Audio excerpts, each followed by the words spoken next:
Chapter 151, Entering the City. My lord, I have some ideas. The elemental sword seal was a spectacular discovery, but we have been too crude in utilizing it. Its current development is highly inefficient. We can start from the construction of its spell, making it more unrestrained, more seamless. After the construction of the basic sword seal, we can use the basic sword seal to reconstruct the elemental sword seal.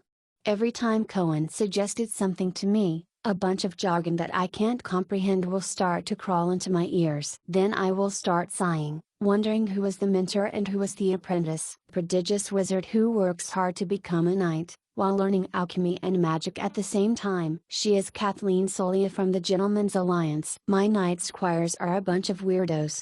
In a sense, those three people were not considered brilliant. It also seemed like they were steering further from the path of becoming knights, especially the little Cohen who is standing in front of him. However, he has fully showcased his talents without me taking notice. Incantations? The formula to construct a spell? I can do all these instinctively, without putting much thought in it. To a son of elements, magic was just a manifestation of will. Usage of general spells was only a process to that prove the formulation that has already been generalized. Just like a mathematician who casually comes up with new formulae, the Son of Elements can casually create unlimited numbers of new magic. Now, I could finally understand why Harlois wanted me to deceive this little Cohen. The human's Son of Elements, the dwarf's Son of Lightning, and the elf's Son of Moon were considered God-given children. The Son of Lightning is good at fighting and smithing. The Son of Moon is a prodigy in theurgy. Both them are astonishing prodigies in their own fields. In a way, they are actually very similar. It would be a shame if all these talents went to waste. My ideas on 4-elemental sword casting were general and simple. An ordinary soldier could handle a certain level of the strain of using the power of elements by skipping the knowledge of basic theory. Naturally, they will be able to understand all those magical theories when they become skilled elemental casters. The first step is always the hardest. There are a lot of people with the potential to become powerful, but most of the time, they lack talent. They cannot even make the very first step.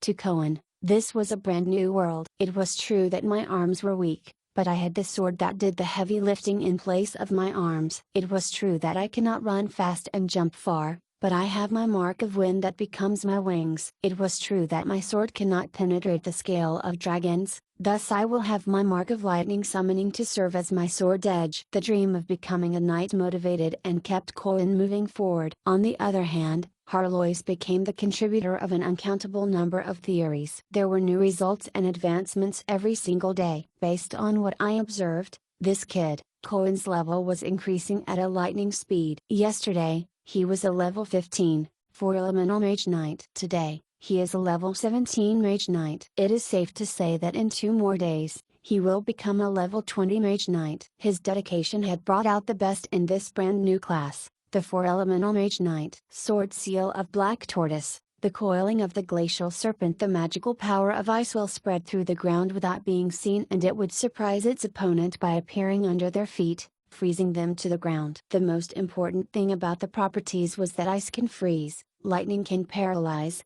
and flames can burn. If we only treat it as temporary enchantments to increase the effectiveness of our attacks, it will be a total waste. We can fully utilize their natural properties to come up with completely different magical sword skills. As you know, the magical power of ice spreads rather slowly. Even if we tried to enhance our swords to freeze our opponents, it would still take a longer time to achieve its goal. Due to its ability to stay hidden, we can totally take our time, battling against our opponents.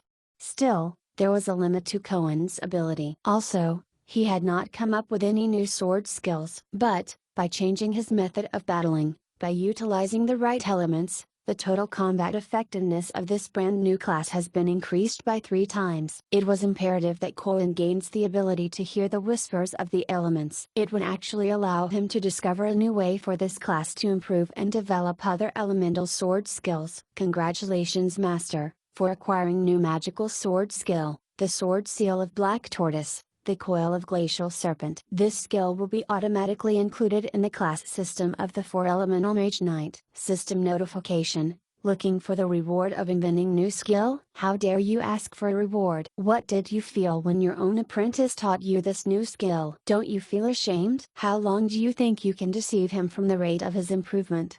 Unsurprisingly, the system mocked me. In order to protect my master's dignity, I will put more effort into the research. There is a saying, humans perform better under pressure. Harlois was very impressed by me when I combined the power of frost and death to form a deathly frost sword seal. The sword seal possessed the magical powers of corrosion and freezing, and it was highly lethal against mortal. The only drawback of this sword seal was that it took a lot out of its user. In some inexplicable way, using this sword seal became my privilege. Of course, the straightforward way of naming this sword seal without any sense of technicality was definitely not my work. I sulked for quite some time when the name, Sleeping Tortoise Sword Seal, was rejected by them. The magic power of death is from Sluggish Sword Seal and the magic power of ice is from Black Tortoise Sword Seal. When the two are combined together it became Sluggish Black Tortoise. Did it actually mean Sleeping Black Tortoise? The way you name your sword seal is way too cool. In consideration of other apprentices' future,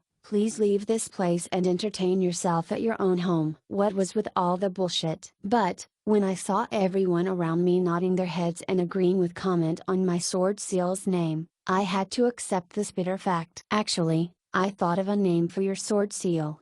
Elisa said. Soon enough, Elisa, who held the dominant power in this small group, had also invented her own personal sword seal. Her sword seal was the combination of demonic force and the force of flaming sea. It was extremely powerful and evil. It was pretty obvious that no one else could use it. Let me guess, according to your unique naming sense and poor choice of words, you will think that demon represents anger, and the flame represents phoenix. So, the result will be angry phoenix?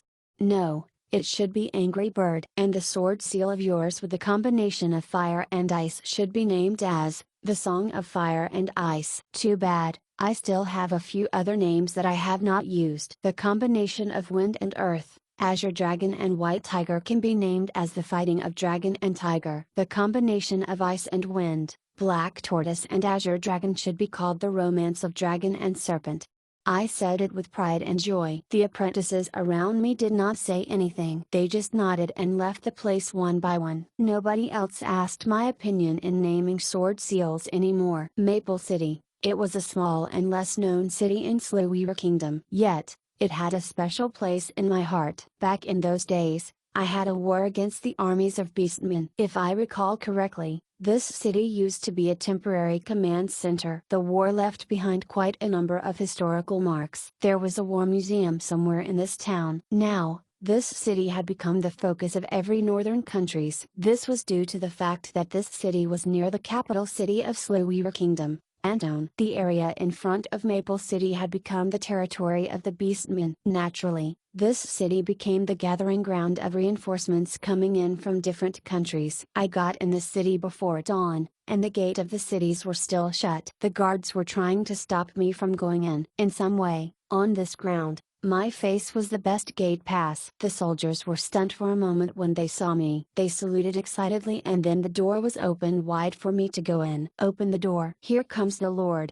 I nodded my head politely and stepped on the ground that had not yet been completely frozen. There were squeaky sounds as I walked on the ground. I became silent when I saw a beastman's head hanging on the wall. I am not a good person, and neither do I have a compassionate or sentimental heart as well. On the contrary, when I saw this phenomenon, I was actually happy and relieved. Well, there were similar sceneries at the villages that were being attacked by the beast man. Some human heads were left hanging as well. According to their culture, they intended to build a tower of human heads. There were mutilated young ladies' corpses and mangled toddlers who had been thrown to their deaths. That made me even more silent. This is war, and I hated war, because war was the ugliest thing on this earth. War legalized every single criminal activity and also turned humans into cold-blooded animals. This was war, my favorite war. I used to think that the only way of protecting my race was through war. The only way to destroy war was through war. Along the way, I was called hero,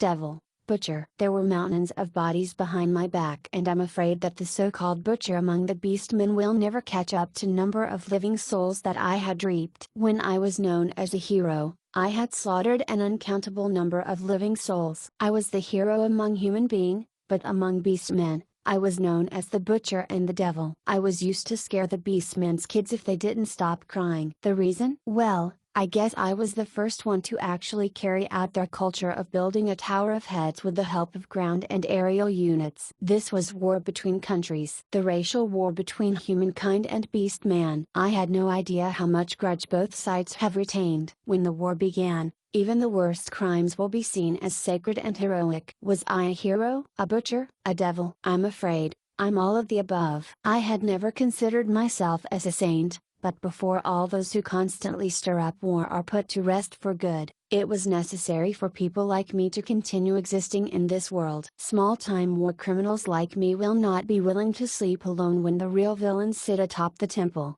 being worshipped by the people. Sinners have to be judged. The least I can do was drag them to hell with me. Walk faster, bastard beast man!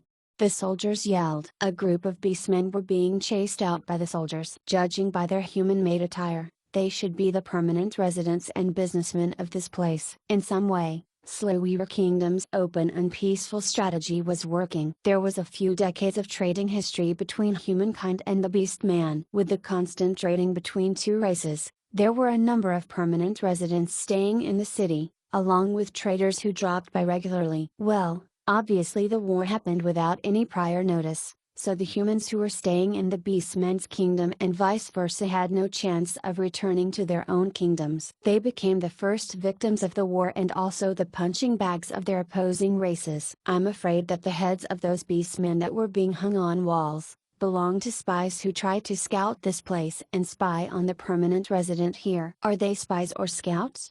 After a moment of doubt, I decided to stick my nose into this matter. I could care less if they were soldiers. But even then, I will never slaughter civilian, even during my craziest moments. You are Lord Roland. The young soldier spoke out my name excitedly. However, the beastmen were paralyzed when they heard my name and the children were already starting to cry. It seemed like my name still held some power after so long. If that was the case, the rest should be quite easy to handle. After some clarification, I got to know that they were actually permanent residents who had resided in this country for a few decades. Now, they were being sold to the slave market. Perhaps, I will just spend some money to buy their freedom. Of course, the children were crying louder than before. I was probably the worst possible idea that can exist in their minds. They were probably thinking that I had bought them to make some soup and barbecue their meat. Elisa, Roland said. You are still a hypocrite at some random places, but this is what I like about you. Your wish is my command. I will check at the Chamber of Commerce here. I can't guarantee the chances of surviving, but it's still better than becoming a slave. If they are sold as slaves, even the kids will become the retainers of those rich kids. Elisa said. I did not speak much after nodding my head. Elisa was better than me when it came to this kind of matter. If she was ever incapable of doing something, I would have even lesser success. Hypocrite? I cannot refute this fact. I know that I'm a hypocrite for saving a few beastmen, and yet here I am now, thinking about killing more beastmen. Where is the Joint Command Center? Where are the nobles? Why has the war not started? Are they planning to witness Antone's destruction? Chapter 152, Notebook. Word has already spread far and wide that every beastman has set off for war. There are over 270 known tribes. Although they declare that they have an army the size of 800,000, in reality, we know very well that they can barely muster up 200,000. If we take their 30,000 non-military personnel out of consideration, they would still be left with around an army of 170,000, and they have all split up into 4 different directions. Clearly, they have already committed military suicide. The long-neglected opera that had stood for over 600 years in Maple City had now found itself occupied once again. It was now a temporary meeting hall. The middle-aged, but still handsome man dressed in a military uniform was running his mouth off, on the stage. Clearly, the audiences were not giving a shit about him talking on the stage. Some were sleeping, reading, or talking. Although beastmen are typically stronger than us when it comes to brute strength, our allied forces total up to more than 300,000. In terms of military strength, we still hold the upper hand. We can take advantage of their scattered state and annihilate them one at a time. Behrman longed, the potential candidate for the next king of Beastman. He has 20 tribes under his command, and around 55,000 military personnel. There are several types of units within this camp, with members ranging from the weakling were-rats to the strongest barmen and elephantmen. Take note that, the barmen who currently form the backbone the military force tend to slip into hibernation, and thus, their marching speed is the slowest. Recently, they have started to gather provisions and other necessities to go through the winter. It seems like they intend to stay within their territory until the winter is over. KAS the Centaur has 30,000 of military personnel under his control. The bulk of the troops are the agile riders and similarly quick beastmen. They are the smallest echelon among them all. They do not have a base camp, but tend to partake in guerrilla warfare. Small as they are giving us the most trouble at the moment. Currently, they are trying to break through the eastern defense line. It seems like they are trying to cross the borders to the other countries. It will be a mess if they manage to break through the southern defense line. Sostero the Wolf King has 40,000 under his control, a mix of lionmen, tigermen, wolfmen, and other variations of their race mostly known for their brute strength. I have no idea what the hell is going on through his head, but he has actually turned around to attack the western defense line. Maybe they are trying to attack and invade the kingdom of the elves. Rumor has it that a foxman is serving as their strategist, so it's likely that there's more to that seemingly reckless maneuver. Imund the Eagleman has 60,000 military personnel under his command, with a wide variety of beastmen soldiers. There are a lot of airborne forces and flying type of beastmen fighting alongside him. According to the intel, Imund is also the advocator of the United Army of Beastmen. Rumor has it that he owns most of the elite troops. Currently, they are invading Antone. I don't think Antone can last much longer. Crosses and circles were all over the diagram. They highlighted the enemy's position and places that they were likely to attack. The military guy tried his best to continue his speech over the growing buzz of the uninterested, skeptical audience. I don't think our military forces is really having the upper hand. More than 300,000? That must be a joke. Take out all the non-military personnel, and we'll be left with 200,000 men at most. Moreover, those beastmen are like what? Thrice as strong as we are? Technically speaking, our military force would probably match up to 1/3 of Beastmen's military force. How are we going to win this war? There are almost 100,000 troops stationed in Antone, but with the constant attacks coming from Imund's troops, our armies have been calling for reinforcements for quite a while. Now, it seems like we'll lose Antone. That ratio of 1 to 3 needs to be reviewed again. Have you heard there is a gigantic beast named the Biz? He was the one who led the Barmen in tearing down the defensive walls of Winter City. It was destroyed with little effort. That's the 10th city seized by them. Now, my only wish for them is that they get into their hibernation as soon as possible. I don't want to face those giants in battle. All is well if that's the case, but I heard the situation is getting even more bizarre. Somehow the beastmen are not bothered by the cold and are able to fight in the winter unhindered. This is why they've been ambushing us out of expectations. So much for hibernation. Our own troops are shivering all the time. It is obvious that there's a big gap between us and the beastmen in terms of physical strength. And now we are going to fight the final war? It seems like we can't wait to meet our maker. The beastmen are really going to overrun us. They have already taken control so many cities, they wouldn't even have to worry about supplies. Moreover, we didn't even bring our siege engines and catapults with us. Our supply line is constantly fractured. How are we going to fight this war? Are you asking us to fight with the beastmen with empty stomachs in the freezing winter? Isn't this the manner of those super empires? Why are small countries like us at the northern side fighting this war? How about the kingdom of Kosumi? Has the empire of San Antonio mentioned anything yet?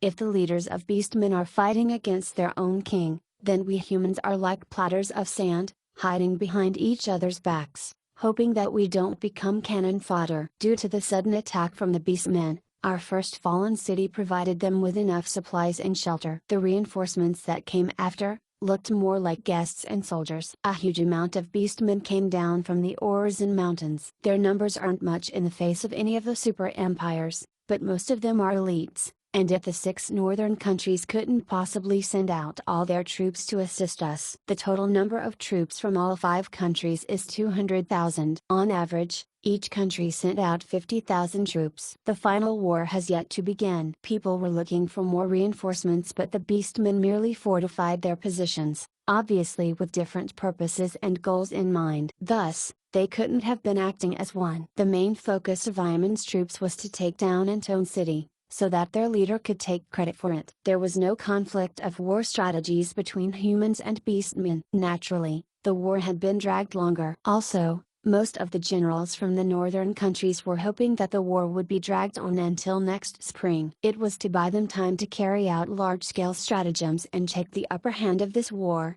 and then, they could proceed to the final war. What about the Antone city that was currently waiting for reinforcements? Slower Kingdom was going to be destroyed soon. Who cares about his opinion? Of course, it is impossible to simply stand aside and witness Antone city's destruction. The general continued spouting empty fallacies and propaganda that fell on deaf ears. It was a total waste of time. Someone can't hold it any longer. Enough. We are soldiers. We are not drunkards or cunning politicians. The angry middle-aged man was plain-looking, of medium height, and had a long cape that was made of white fox skin draped on his shoulder. When he shouted angrily, the whole hall fell silent. Leave the liberation of Antone City to the kingdom of Qasim alone.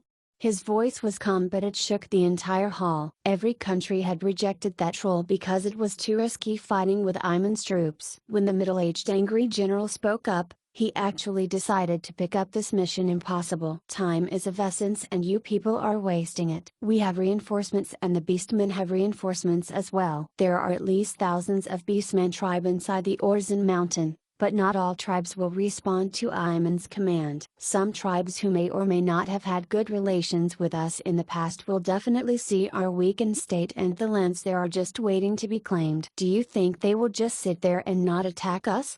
The kingdom of Slower has to be saved. If nobody initiates this rescue mission, please don't expect someone to come and save you when your country is in trouble. Let's think from a different perspective. If Slower Kingdom is destroyed, the beastmen will border up your countries. Do you have the fortress of Kamos Tyr? When that time comes, the beastmen's wolf riders will start to hunt on your ground, killing your people, burning villages, and grabbing your women and children. Is that what you want? The general of Qasim had gradually raised his voice into a shout. Fine, you can continue to hide if you want. When all of you get yourselves up on the board of Sen, please don't drag me down together with you guys. I, Ainro, am not a retard. I will take the mission to rescue Antone City. If you are a soldier. No. If you are a man, buy me some time by holding back the other beastmen. Don't let them stop me from marching to the final war.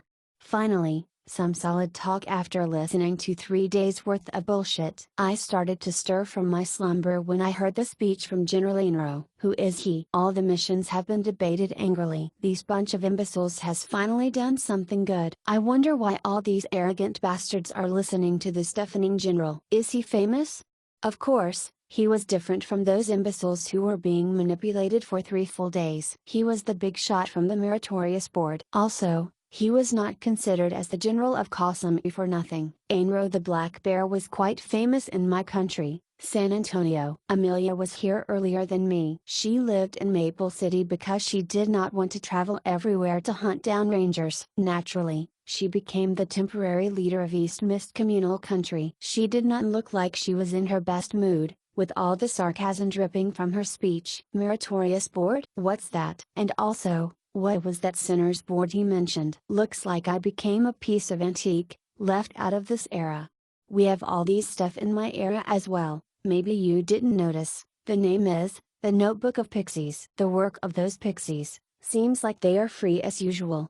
Pixies were inherently magical creatures. They were quite similar to those pure-looking fairies. Their maximum height was around 10 centimeters. Their height allowed them to dance on humans' palm. There were different types of pixies. Pixies with feathered wings, shadow pixies that lived in the shadows. They had different personalities, living habits, and living environments as well. There was one common trait that all these pixies shared: they loved to talk and gossip. Their race is all over the earth, and they are natural-born neutral group. Thus, They have good relationship with most of the races. Also, they had their own trading and cooking centers all over the world. In the human world, something that was made by pixies was considered to be a treasure of impeccable quality. Usually, their trading centers also served as the best place to obtain different kinds of intel. If you can afford their intel, there were no secrets you couldn't get from them. The Pixies notebook that Harlois mentioned earlier was written by Pixies. The notebook recorded all the significant points history, caused by famous people and incidents. The Meritorious Board was created by the Pixies. It recorded all the famous warriors who ever walked on Earth. The ranking system was based on war records and even included your rank among your own troops. Obviously, this was a disadvantage for small countries. Actually,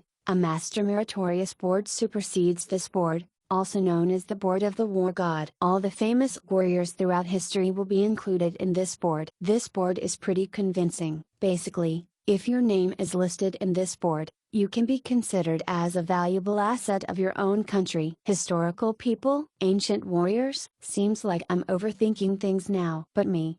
You died too young when you were still a human. You didn't even get the chance to be listed in the Meritorious Board. However, you are actually listed in another leaderboard that is actually more famous. In addition to that, your ranking in it is actually quite high.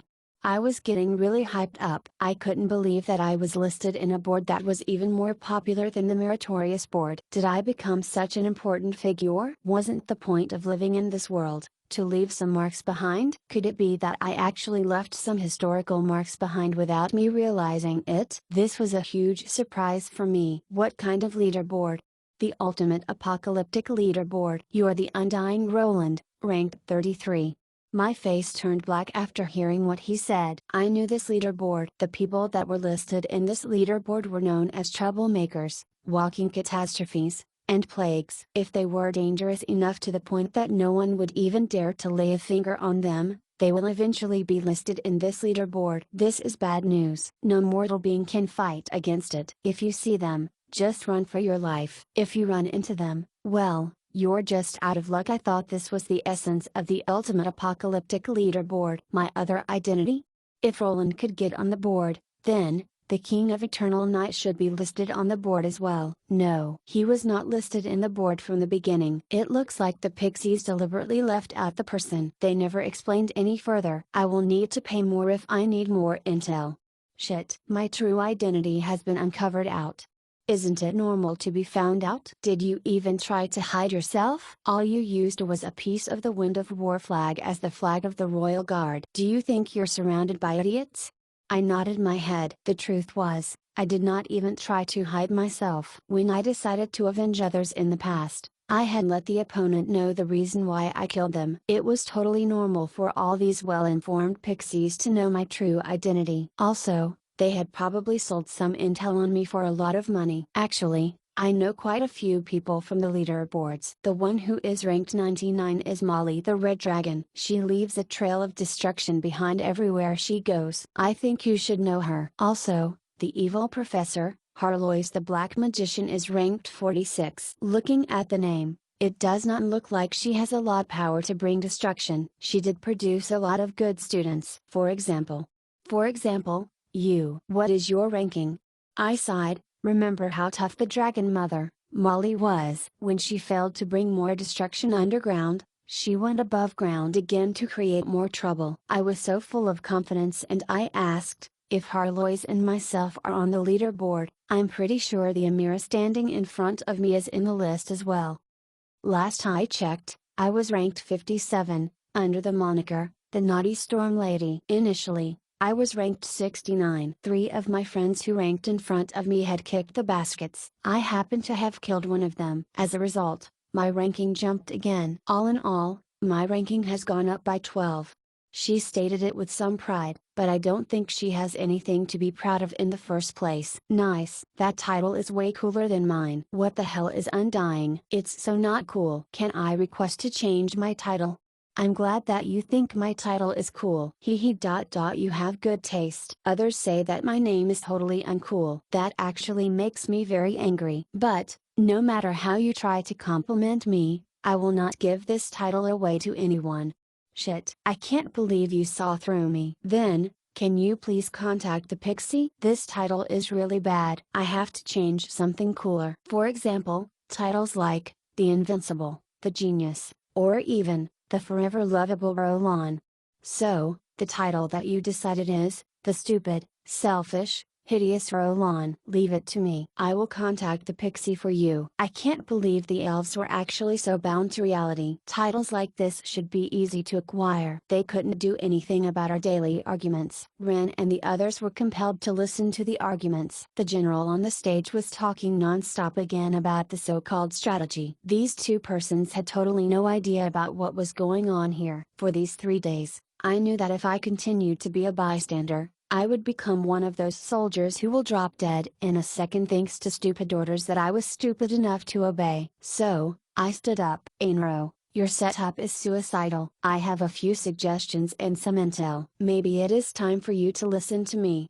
Chapter 153, A Third Party. The Black General was known as Ainro. He had a head like a black tiger, a chiseled, stern face, body like an iron tower, with large eyes that reflected light like bronze bells, a flat nose, wide ears, and bull-like strength. His gaze was a permanent glare that reeked of murder, and his body constantly radiated a threatening aura. This man had devoted his life to the military and was last place on the general board's rankings. He was known to all as a brave general who was always on the front lines. In battles, he broke through the enemy lines, and once, he took 18 arrows and remained standing, as he fought on to take down the city gates. This man was never stopped, ever. Standing opposite him was, in stark contrast, a green-eared, white-nosed youth of a general. He looked to be in his 17s to 18s. In an older gentleman's world of the military, he was but a baby. He had a sacred mithril sword in his hand,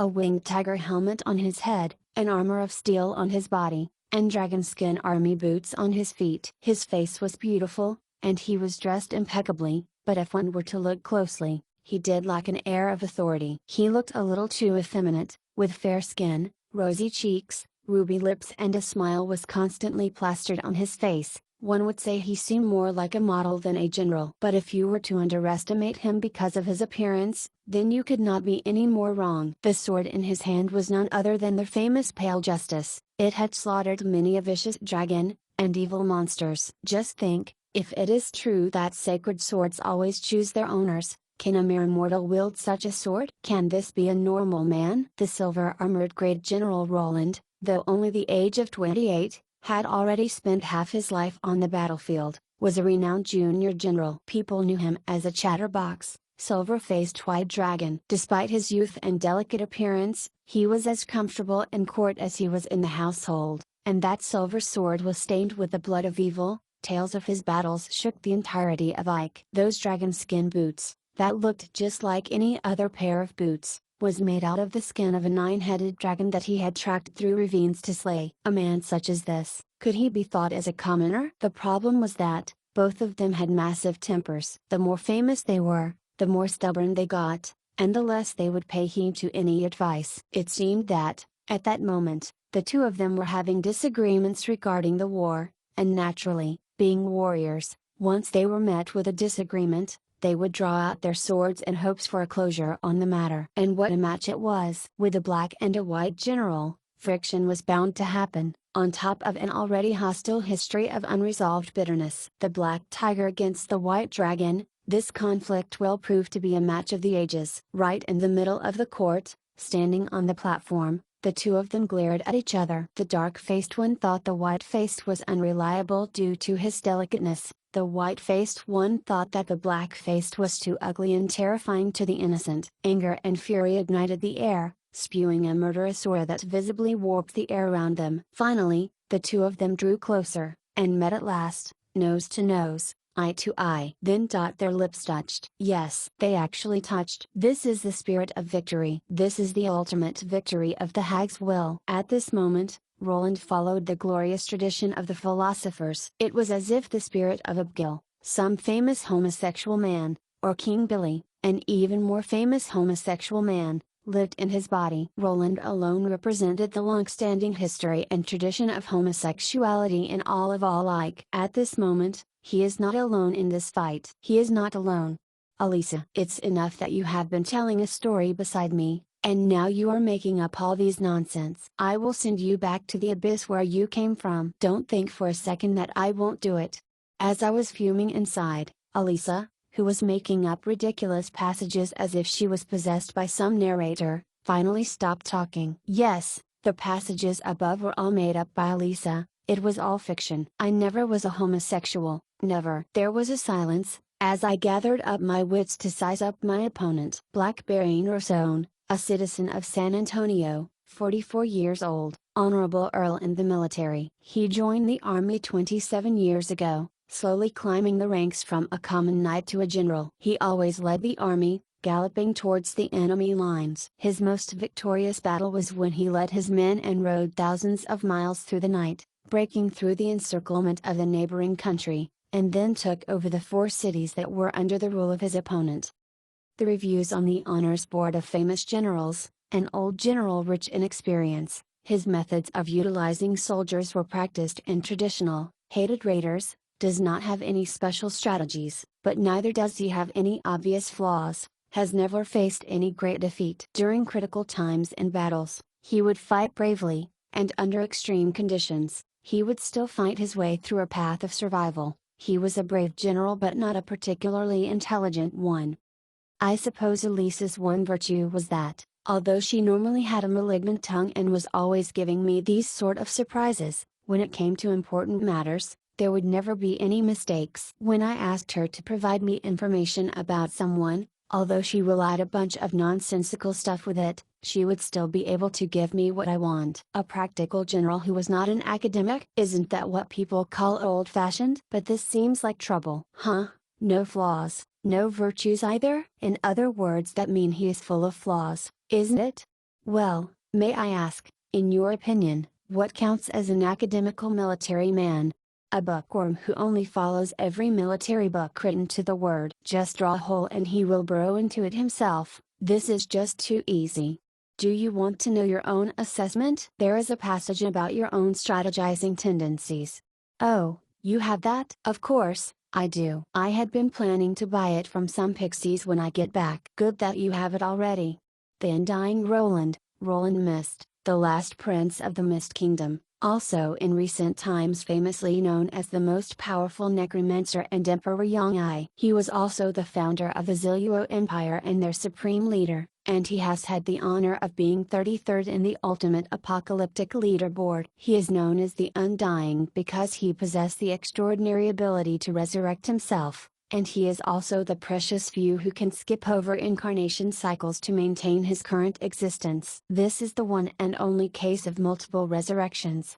According to those close to him, he is extremely cunning and vindictive. If one were to have the misfortune of stepping on his tail, it has been known that he won't hesitate to use 100 years to prepare for his revenge. And if you had really made him angry, this avenger is absolutely indestructible, bless you. Of course, one can consider the insurance package provided by us pixies, not to help you solve this problem of course, but at least we will give the insurance payments to your descendants.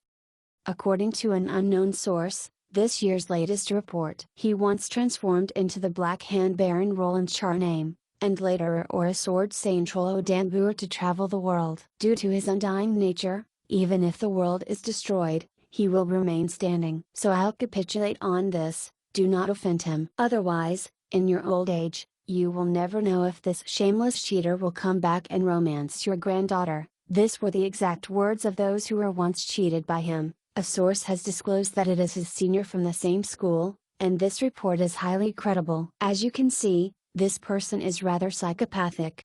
Very well, should I be glad that I have found someone who understands me? Although the description of one that can't seem to die is a little disgusting, and though it had been written with great prejudice, at least some parts were true. I glared at Amelia who was acting coy. A senior girl who was cheated? Amelia, it must be you. How dare you slander me? At least. My angry glare earned the sneering of a senior girl. At least give me half of the fee for tipping them off. This is free money. What makes you think you can have them all for yourself? Is that really the main issue? Hey, Roland, you're getting worse than before. Very well. I ignored the mischievous Amelia, and turned my attention back to the main topic. Elisa was still dictating the reports about me. Whether as the Prince of Mist Country or Emperor Young I, or the Black Hand Baron, he always had records of leading an army to war, and his strategies were all basically the same. One of the reasons the Young I plunder could capture so many kingdoms was his outstanding method of utilizing his forces. He preferred to use raiders, and was unafraid of head-on battles. If he did not have absolute confidence, he would never face a battle head-on. That is his most significant characteristic. His most memorable battle was the battle against Subal-Elf's kingdom, where his opponent's army was 3 times the size of his and all of them had been equipped with the Blade of Light, known to be able to defeat specters, yet they were no match against the elite cavalries he sent. The leading army was reduced to nothing, and the war dragged on for a year and a half. The undead armies obtained victory as they outlasted the enemy. It seems like the reviews were quite spot on, at least the war that I was most pleased had not been missed. The strategies were not new, no doubt one of the variants of guerrilla tactics, but perhaps only the specters who do not fear death can execute such suicidal attack to the end. When he was a human prince, he left a few pieces of writings such as treatises on guerrilla tactics. Collecting intelligence is the most important task in a war. Our goal is the Sea of Stars. Be a full-fledged coward before being able to win a war. His diverse and interchangeable war strategies deeply influenced future generations. The long-term decree that rewards anyone who brought the head of a beastman, the beastman slaughtering decree, that was mentioned in his book had received many constant criticism, but caused a great impact on the future generations. Besides that, his utilization of the elite cavalry methods to counterattack against the beastmen tribes while cutting off their escape routes, along the evil yet ingenious idea of poisoning their water source, all these gave him a frightful reputation, especially among the beastmen. However, in a way, the beastmen tribes who suffered the greatest damage in history,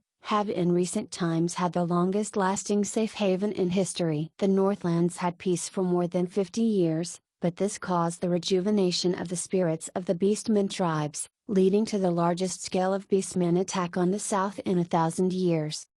As his method of strategizing his soldiers were superior, the effects on his military philosophy and thoughts on war were groundbreaking. His military successes were brilliant, and he was once listed as the number 68th on the board of the famous generals in history. However, due to the pressures from kingdoms with past connections with him and churches of the gods, he was taken down from the board. Nevertheless, his military success and strategizing ability were indeed recorded in the Board of War Gods, and due to his indestructibility, I'm afraid he will be in the top 40 on the board of recent famous generals for quite a long time. After hearing those words, I was at a loss for words. To that end, I can only say that I was too young, and was perhaps a little too overboard in my actions. In a way I felt a little encouraged. I definitely did not believe that the black-faced blockhead will buy my information, but since he knew my information, no doubt would he feel a little guilty. After all, he had just entered the recent board,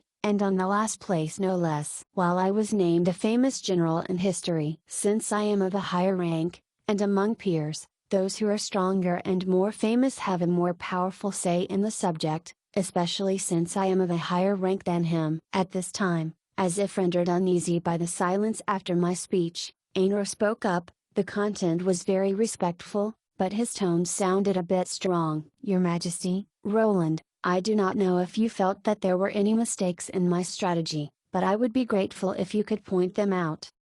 I smiled at the seriousness of Ainur's face, then it seemed that it was judgment time. The same procedure. First throw out some heavyweight bombs to scare them off. If it is just fighting on paper, then you are not wrong, it is quite the contrary. This setup is very spot on. If the execution is powerful, then the chances of winning are more than 80%. At this, as if he thought he had obtained my praise, Ainur touched his chin as he smiled, but I was not yet finished. These 3 days I spent riding on my horse and wandering around without stopping, gathering and organizing intelligence, and when there were enough intelligence and information collected, only then did I make a judgment. But I must say, your setup will just send all the generals and soldiers to their death. All you see are the threats on the chessboard, but you completely forgot to take into account the other chess pieces that were not in the scene. The Earth Elemental God, Imrudalorcan have always supported the Blood Tribes, and you think that they will not interfere with such an important event as you attack at Tone. I have seen in Allland, the formation of the City of Rain, the Water Elemental God and her people directly participating in the invasion of Allland Kingdom. They do not have as many restrictions. To underestimate any of these ancient elemental gods is foolish. I guess when your great generals are at the brink of a decisive battle, earthquakes and the sudden appearance of the earth elemental god would be the best ambush. At this point, those in attendance have already turned a deathly green. Obviously, they had long neglected the existence of those ancient elemental evil gods, and even believed they would not interfere in the conflicts of the human realm. The look on Ainro's face made me smile. Since the right to speak is now in my hands, then, the next piece of explosive information would be even more shocking. To march without enough intelligence, I think you are just looking for death. And that wasn't all that you missed. Ainro started as if he wanted to object, but after hesitating for a moment, he shook his head and kept quiet. Forgetting to include Imrudalorcan is one of the reasons for your downfall, but it is not the most fatal one. I know that you have other preparations, don't argue with me, but you forgot another dangerous opponent. No, from the beginning you have not thought of seeing them as an enemy. On the contrary, in your eyes they were considered trusted comrades. After all, it has been so many years since we last went to war. You are saying? Impossible. Perhaps in the west. Perhaps the Wolf King was headed there? No, no, it is completely possible. Their recent behavior has been very strange. If so, then this would explain the Wolf King's journey. Just after the sentence was completed, the leaders and generals in attendance stood up, and the black-faced Lo was pale-faced with shock by this revelation. If this report is true, the whole world will be shocked. Yes, Iman's power far is stronger than all of you have estimated. The Wolf King Sostero, and philosophers of the Fox race, are all his staunch supporters. They dispersed their army and went west because they are planning to open up Agissos to let the elf armies in. Yes, your predictions are not wrong, my most trusted long-eared comrades. This time, right from the beginning, they have decided to stand against us. They have too much accumulated grievances to settle with us. Elves will soon be declaring war against the humans. And the gods of the elves will soon declare godly war on the gods of humans. And our Northland will soon become the battlefield of the gods.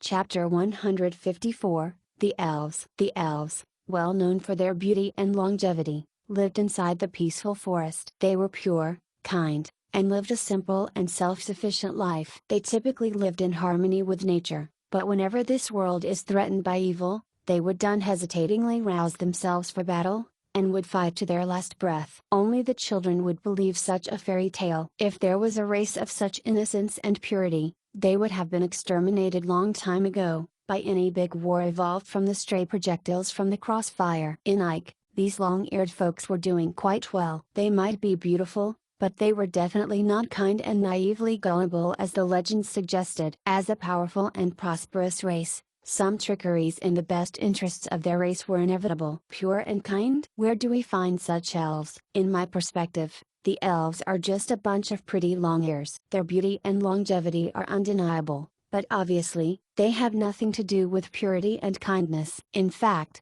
ego, brutality and belligerence are their three signature traits.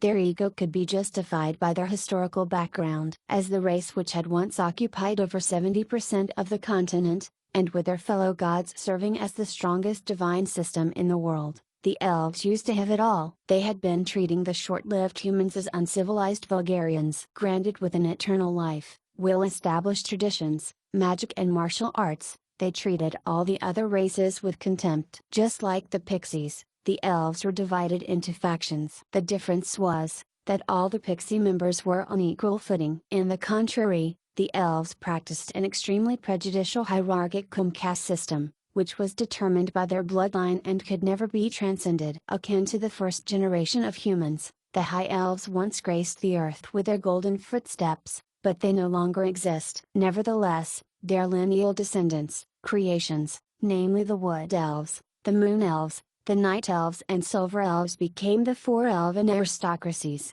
which were superior to the common elves. In this century, they had built their own kingdom, retaining their aristocratic status. It was worth mentioning that Harl Ois, The princess of the ancient elven kingdom was actually the one who exterminated high elves, the legendary golden elves. Their remaining cultural heritage nationally became the treasure that all the elven kingdoms strived for. Besides, a lot of elven royals were claiming themselves to be the true descendants of the ancient elven kingdom. Of course, even the elves themselves were not convinced by their own tale. Like everyone, they would glorify their ancestors at times, but to believe such a tale would be a real stretch. It is indeed gratifying that the Semitic race did not exist in this world. Discrepancies always lie between legends and history. History tells us that the Golden Elves were a paragon of virtue and perfection, but to think that Harlois was such a deplorable character, what a sickening truth. The prince was usually deviant, while the princess was either a fool or a flower vase, just like the damned cat. Speaking to the cat, "You dare to bite me? I will load you up into the goblin's cannon and send you 1,000 miles away." I mean it. TL note, in Chinese, the term flower vase is used informally to describe a woman who is gorgeous but a good for nothing. Sigh, where did I stop? Alright, since we have been darkening the name of elves, next I will talk about the Dark Elves. Now it's really about Dark Elves. The Dark Elves actually emerged from the bizarre hierarchical system and regulations of the elven race. TL note, in Chinese, the word dark, and the term Dark Elves, means dark literally, and means darkening non-literally. The author is playing with words here, as the narrator actually spoke about the Dark Elves, after he darkened the name of elves. The Dark Elves were never in this world until the Night Elves were banished to the underworld. Lorsai was banished by the fellow elven gods, while the Night Elves were banished by the other three elven aristocracies. Why? It was said that they violated a taboo and hooked up with chaos. I don't know what the taboo it is, but considering the unusual antecedents of the Night Elves, they had probably altered their bloodline. Aside from God himself, the truth could be told by no one. The four elven aristocracies were the superior elves who carried the silver bloodline, slightly inferior bloodline. Intermarriage between them had always been forbidden. In the era of ancient elven kingdom, they had even banned intercommunication and accepting jobs, aside those stipulated by the race. The gold elves were born to be royalty, while the silver elves were born to the warriors. On the other hand, the wood elves served as priests who had the ability to communicate with nature, while the moon elves served as the pivotal force of the government. Lastly were the night elves.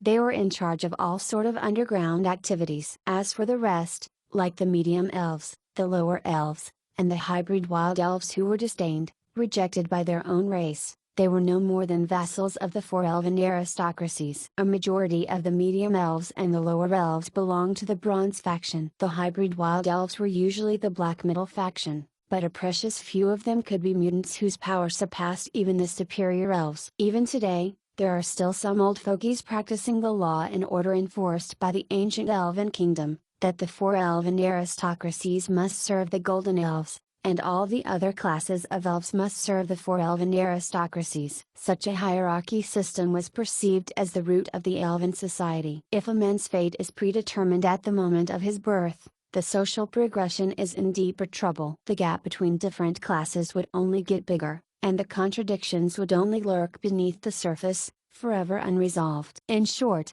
the superior elves were always of silver faction, whilst the common elves belonged to either bronze or black metal. In the past, the elves were much more powerful in contrast to humans who had no distinction of classes. These advantages led to their contempt for the other races. The only shackle restraining them was their low fertility rate and slow growth period. This is why a wild elf like crows would feel out of place while facing a wood elf like Kelly. The wood elves were not as mighty as they were, but the formality that flows with her blood would naturally bring out her discomfort before the superior elves. A social hierarchy like this would definitely come along with a latent fatal risk. Ever since the ancient elven kingdom vanished, and the golden elves were extinct, the four elven aristocracies naturally became the top of the pyramid. For one kingdom with four rulers, the dissolution was only a matter of time. With four elven gods in command, conflicts and division were inevitable. As spoken by Harlois herself, who was full of resentment,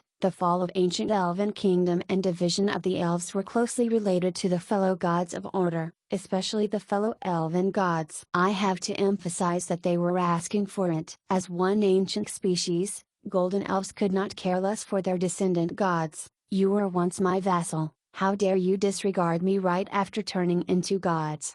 With such ideology going widespread, the true gods would disregard anyone. Ironically, this was how the elves declined from their golden age. But the rise of humans would never come without their internal strife. Let us skip the long chapters and look into the outcome of a series of misfortunes. As the golden elves no longer existed, the elven race was divided into hundreds of kingdoms, scattered all over the world. The four superior elves were having a rough time as well. The night elves were banished from the rest altogether, turning into the dark elves of the underworld. The moon elves and the silver elves might be the primary royal forces in every elven kingdom, but there was always bad blood between the two families. As far as I knew, there were several elven kingdoms in the northwest border region, which were ruled by the moon elves. They belonged to one of the four elven families, who had been declaring themselves as the true lineal descendants of the ancient elven kingdom. In the northern land, I'm afraid there is no one who knows the elves better than me, and that knowledge stemmed from rather nefarious intent. Your nemesis always knows you the best, and there were years of deep enmity between the elves and myself. 1,700 years ago, the humans' victory in the last sacred war awarded them with the richest land on the continent. However, the defeated races were in suffering. The Aqua tribe descended to the deep sea and were reduced to the Sea tribe, whilst the beastmen were driven away to the northern Iceland. As for the protectors of order like the humans, however, the elves had no choice but to move their kingdoms to the remote region under the compulsion of the humans. Allies? Would allies send you to the remote region and into the woods? Would they form a hunting party to catch your people and make them bestsellers in the market of slaves? Would allies disregard you after absorbing your magic and knowledge? Would they seize your resource supplies and trade petty salt for your magical craft? Without mention any more subtexts, I will conclude that the entire race of humans was indeed nasty. A single reason like trading their people into slavery was more than enough to tread heavily on the elves' toes. The crowds of royal peers loved to enslave the elves for the sake of pride and pleasure, their filthy hands even clambering up to the superior elves' bodies. The charming wood elves, the innocent moon elves, and the lively silver elves also had the experience of being sold at auctions for an extortionate price, a price which was never seen before. Such an event had led to several wars. The elves were unlike the humans who lived up to only 100. Unfortunately, they were also renowned for having eidetic memories, which caused them to bear a myriad of hatred and grudges over centuries. For the elves, the grudges built up 3 generations ago were just like yesterday. If their enemies were dead, they would take revenge on their descendants or countrymen. If none of these existed too, their vengeance would fall on the human race in general. The resentment which had been simmering for too long would eventually burst out, but in a time of peace, it would not be heavily surveyed by the fellow gods of order. Besides, the human gods who were the majority of gods of orders would treat the matter with injustice like how they usually did. Hence, this explosion of resentment would die out quickly. Only when the last obstacle, the fellow elven gods, agreed to switch their side, only then would there be nothing to stop the hostility between the two races. Betraying their own people would not be a big deal for the elven gods, as they had even turned against their former masters. Loyalty was meaningless for someone who had a history riddled with treacheries. It merely depends on what their opponents could offer. The discerning spectators could have speculated the facts I were telling. But, I have one more here, which emerged from my own investigation. Key of the Moon Plan. Such a beautiful name with such a simple meaning, which was literally a plan to open the door. The main target of the plan was to prepare for the sacred war, and open the gate to the Central Plains. 300 years ago, the Northern Gate was surrounded by a mighty kingdom. As for the elves, it was just like yesterday. The fall of the Mist Kingdom went according to the elves' conspiracy, as the cardinals who had desired to kill me got a visit from 2 slaves of silver elves. It was never the strong enemies who destroyed the Mist Kingdom, but the backstabbing of a few humans' kingdoms, together with none other than the pure and kind elven allies. It was never a cinch to knock down that kingdom. A lot of colluding between the insidious parties was just enough to deal minor damage, which caused a chain reaction that eventually led to the fall of Mist Kingdom. My second incarnation was Roland Charname, the Black-Handed Baron. As the surname Charname had spoken, my mission was to investigate the insider news. Unfortunately, I was murdered during the mission by the Elven Kingdom armies. It was not until my third incarnation, Rolo, that I finally traveled across numerous Elven kingdoms, and gathered sufficient information from their database and libraries. Several times, I had even stepped into their palaces. Only with all these efforts, it came the time for the mad revenge of Young Ai's army. My first target was absolutely the Elven Kingdom. At the height of madness, even the forbidden curse of destruction, which had been used on the humans in hesitance, was cast directly on the elves without mercy. The entire Elven Kingdom was then crushed within the curse. Looking at their vindictive nature, I was afraid I would top their wanted list for a perpetual period of time. Revenge against me was inevitable. Never judge a book by its cover. I had always been wary of the elves. On hearing the news that the Wolf King was marching to the west, I had dispatched my troopers and spies towards there. Meanwhile, my informants in the elves had brought me sufficient information. I have been here for 3 days, waiting for my informants. The Moonglaive army of the Tassel Elven Kingdom have moved away from their camp, eastwards, similar to the other Elven kingdoms. Do you think the Long Ears are coming to our assistance?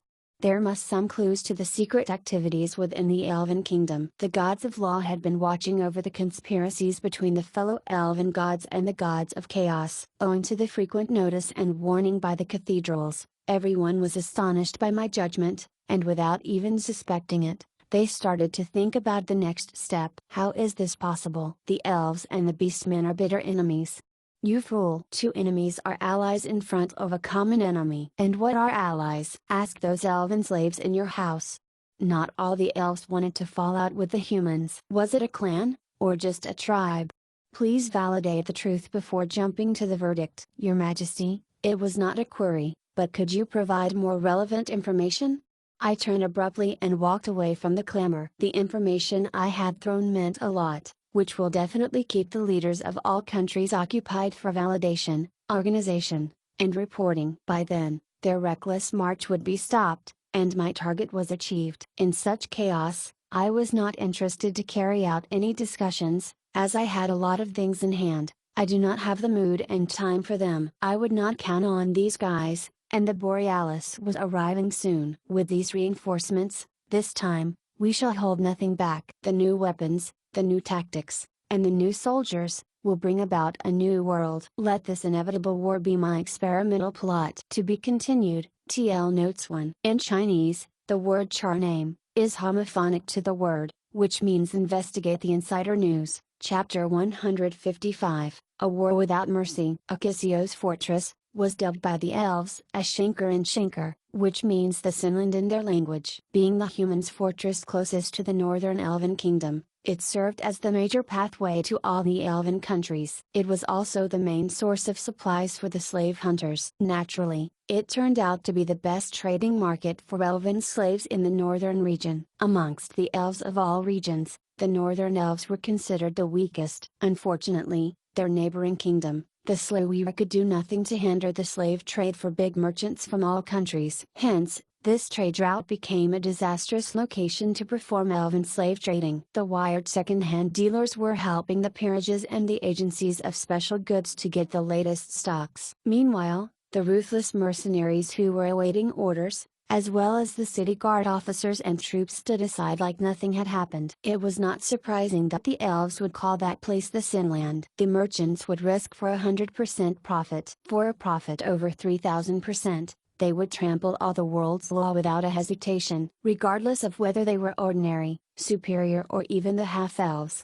The elven children, men, and young women had all brought them an extraordinary income. Hence, the Okisios had become their first choice for a tourism spot. Of course, he would never answer you, as he, together with his kingdom, had been sealed within the ice receptacle. Their bodies would remain fresh in the Ice Age for hundreds of years, probably until even the day they melt. And that day, was the doomsday for the bloody Okisios, along with all its slave dealers. Just as the Beastmen armies invaded the castle from the rear, the Moonglaive army of the Tassel Elven Kingdom ambushed an interim camp of the merchants. They were coming to the rescue of their princess. The imprisoned princess of the Moon Elves was found in the merchant's basement, with her body pathetically mangled. This had infuriated the surrounding elves, The little ambush thus grew into a mad rampage. Influenced by some malicious people, the elven slaves eventually engaged in the rampage too. After wiping out the prison guards and mercenaries, they had snatched their weapons and opened the gate. The time had finally come for an ethnic cleansing. At this moment,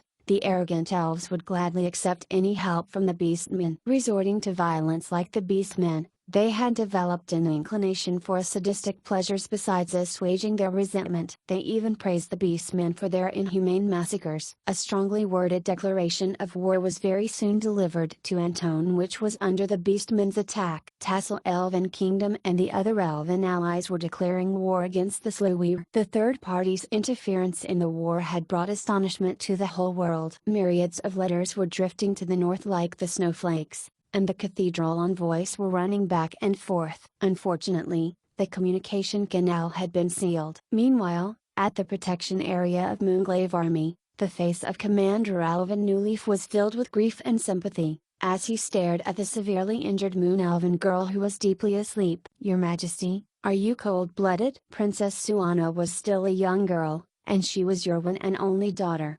Being an aristocrat of the Moon Elves, Alvin shared a blood kinship with Adrian, the Emperor of Tassel Kingdom, therefore the injured Elven princess was considered his niece. As the executor of Key of the Moon Plan, Alvin was the one who actually knew the whole story. When the other elves were seized by anger, lynching the slave merchants, those damned old creatures were trying to kill her. Suana New Leaf, the princess of Tassel Kingdom, was the only descendant of the Emperor of Elves. Nevertheless, to get the approval of war declaration and to gain support from the elders, she was sacrificed for the political exchange. The next Emperor of Elves would have to be the nephew of the chief of the council. Aside from political interest, Suana was chosen as the sacrifice due to her role as the leader of the peace-pursuing faction of the elves. Despite her young age, the solidarity amongst her followers was firm as rock. Beloved and respected by all her people, in any way if she was hurt, the elves would certainly be filled with hatred and animosity. Wrath of the people would be incessant, and the war would be unstoppable. To fully utilize Suana, the ruthless schemer had made use of the most malevolent slave merchants, the most deplorable buyers, a well-planned engagement, and a brutal slave hunter, which finally led the honorable princess down this path. Water. A feeble voice pulled the surrounding female officers closer. Alvin could not withstand watching the misery of Princess anymore. "Your Highness, please just say the words. Alvin would do anything for you." It was obvious to all that Suana, who had suffered such tremendous physical and mental damage, would not survive. This terrible scene was more than what Alvin could bear. Finally, he made a promise to himself, that this was the end of his tolerance, and he would then accomplish any wishes of the princess at any costs. Revenge. Hearing this, Alvin was puzzled. To fall into such inexplicable misfortune, it was only natural that the little anti-war princess would harbor such resentment. It was pathetic that she had not realized the real culprit behind all of these. With her withered lips moving slightly, it looked like Suana was trying to speak something, but she was powerless to do so. Only by moving closer, Alvin was able to hear her small groan. Avenge me, I want peace, I don't want war. Her alabaster face was filled with scars. After much struggling to deliver her last wish and making sure it was heard clearly, the most beautiful rose in Tassel lost her final color. She had given up her life, withered and perished. Upon learning the death of their dearest Suana, the fellow elves had gone insane. "Her Highness is dead. Her Highness is dead. It was all because of the damned humans. Revenge. A blood for a blood, a tooth for a tooth, that is not even enough for these scoundrels. We need the fresh blood of their wives and daughters to pay respect to her spirit of Princess Suana in heaven. Not yet, the elves do their vengeance in tenfold. We need 10 times the amount of blood as offerings." An uproar reverberated through the skies, as even the female officers in the palace had vowed to avenge their princess at any cost. Being the only one amongst the crowd who actually heard her last wish, Alvin was sinking into silence. He opened his mouth as his head was spinning, trying to speak something, but his thoughts were all in a muddle. He ended up saying nothing at all. "Forgive me, Your Highness. I am afraid I have to go back on my words. Everyone has gone out of control. As I'm about to fight with the destroyer of our kingdom, I will probably apologize to you face to face very soon. Upon hearing the news of Suana's death and declaration of war by the elves, I was not even surprised. I had to say if my speculation was right, for the elves to deviate from the order, Suana must not only die, but die horribly. Reason? There was no actual reason. Every war needed one reason to start. Not to mention the elves who had always flattered themselves as a race of upright justice and peace. They would certainly call for a strong reason. Suana herself was a perfect sacrifice. Aside from her high reputation, she had always opposed the war, proposing harmonious coexistence with the humans, and seeked to resolve all conflicts by communications. This had rendered her a thorn in the flesh of the war-pursuing faction and the fellow elven gods. How did I know about her? Were we close? I was imprisoned in the Sulphur Mountain City when she was born. We never spoke and recognized each other, but I did know about her. Sure enough, the real world is not dramatic. In the end, the lucky Suana failed to ascend to the Queen of Elves. In the dramatic history, as the leader of the peace-pursuing faction, she had issued a mythical mission of incredible rank. With the help of both elf players and human players, she had finally annihilated the war-pursuing faction, which included her dad and the council. She ascended the throne and even fought to be the Queen of Elves later. In the end, she successfully persuaded all the elves to remain in the Order faction. Ever since the four elemental gods turned out not to be sealed by the players according to the history plot, I had discerned a number of idiotic flaws in the strategy guide. In that history at least, the few significant events would be completely different from what the gamers abroad had in mind. Reality is not a game. This mistake had given me a real lesson. In consequence, I had cleaned up the history and reevaluated it by taking the real world as the benchmark. Quite a number of flaws were actually discovered. The mysterious fall of the four elemental gods was to furnish the players with a greater sense of participation and achievement, and also to free the early stage in the game from unbeatable opponents. Judging from the baffling plot, however, one could easily tell that it was deduced by the game story writer using the Hand of God, as it was not based on facts. TL note: Hand of God refers to a goal scored by Diego Maradona in 1986 World Cup using his hand but wasn't seen by the referee. Later in Chinese, Hand of God is used to describe a mean to achieve something without conforming to humans' law of nature. Besides, Queen Suana, who was graced as light of the new moon and the moon of luck, had lived a legendary yet incredible life. For how she came to know the players' heroes in a blind alley, for how she exposed the crime of her father and the council, for how she achieved a peace agreement so the humans and the elves would work together to weather the storm. All these contingencies were comparable to winning a lottery. To break through such tragic circumstances was even tougher than to slay a dragon barehanded. Therefore, this series of tide-turning legendary stories would no doubt become the best-selling novels. Damn, here comes another hole. It seems that the story writer was keeping all the elf players in the Order faction with the Hand of the God again. Of course, that was just a game. Who could accept such a strange plot where all the people suddenly switched to the same camp? Being a real world, Ike had no such thing as the main protagonist of a story. Unfortunately, Ike was not a game, and Suana was not destined to be the emperor, so she was dead, miserably so. In the end, her death had become the spark of the war she hated the most. This was indeed a perfect irony, but also a warning sign for me. I have only one opportunity. Everything's over if I fail this. Hence, there must be no risk involved. All the bad consequences must be taken into account, as any additional preparation is always a plus. At this moment, however, I suddenly regretted, because some of the things should have been done far more modestly. Aren't you guys going too far? I was only asking for several supporting equipment. What are all of these you have brought me?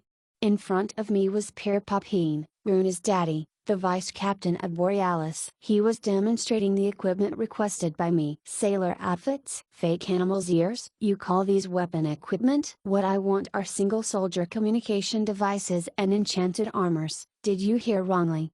A muscular man dressed in a scanty fit women's sailor outfit, flaunting his muscular figure beneath the tight outfit, was indeed disgusting. Besides exposing his two thick legs, this muscular man in sunglasses had even put on the cute fox ears and tail. One could hardly stand the sight of this. Yes, Your Highness. These are what you requested. Look, This pair of fake ears are installed with a call function. The magic bullet within it allows more than 200 times of short-distance calls. Also, the wide-eared design is very intelligent. It's able to improve the data transmission rate. This skinny fit enchanted armor may look thin, but it will harden to be as solid as metal once you activate its magic bullet as well. As it's so thin, you can even wear one of it as the underwear, then put on another one as the armor. Double protection, safe and assuring.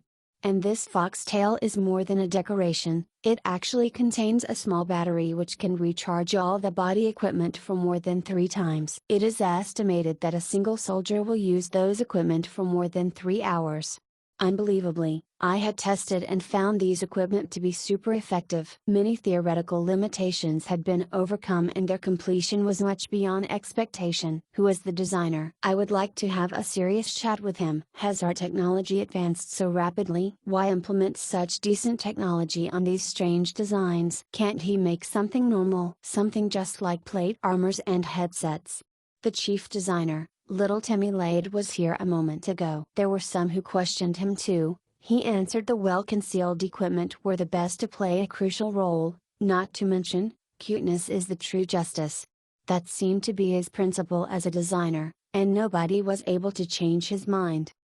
At this point, Bear shook his head in disappointment. He wasn't regretting how he failed to change Timmy's mind, but how Timmy had turned down his suggestions all the way, which was just to add one naval outfit in the samples. It appears that people with different principles could never plan something together. A little kid could never discern the romance in the large metal warship and heavy artillery. Lady warships are obviously the most gorgeous. But following your instructions, he should be marketing the light version of the enchanted armor and communication animals ears to the coalition army right now. Yes, he was impressed by the creativity you have, especially how you used your ally units as guinea pigs. Little Timmy? This had prompted me to recall the name of the little kid under my sister's guardian. Was it again the hand of God that had assisted him? How could he instantly rise to such a great fame? Certainly, a lot of things had happened in the middle. He was just a little kid. Anyway, why do these designs keep reminding of one wicked man? Wait, you said that he is now promoting the light version of the enchanted armors to the coalition army. And that includes these messy and inexplicable things?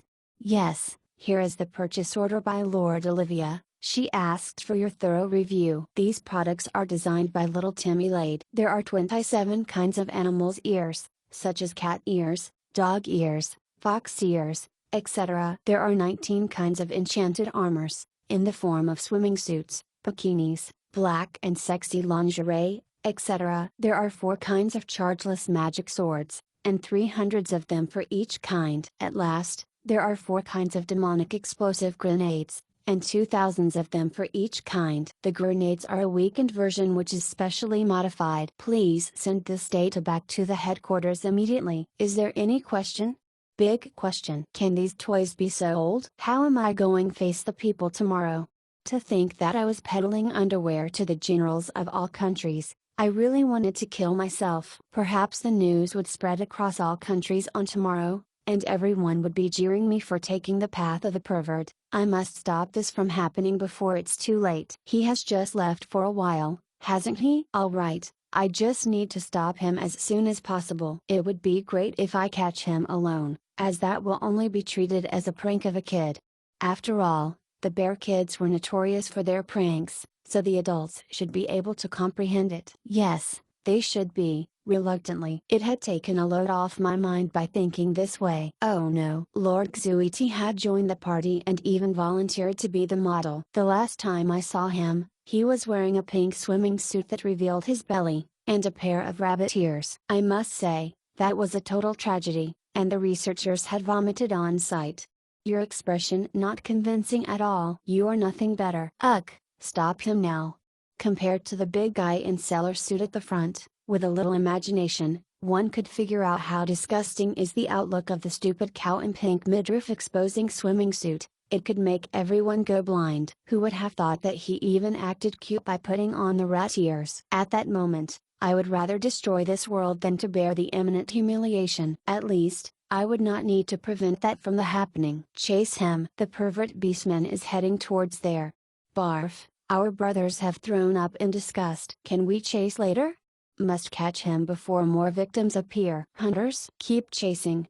Chasing is not even needed, just follow these vomiting residents as the sign. Even my baby is fainting. An army dog which has been in training for almost 10 years is still unable to stomach this horrible sight. Looking out of the window, I immediately covered my eyes and knelt down. You fellows know no limit, I will transfer you all to the mines for mining.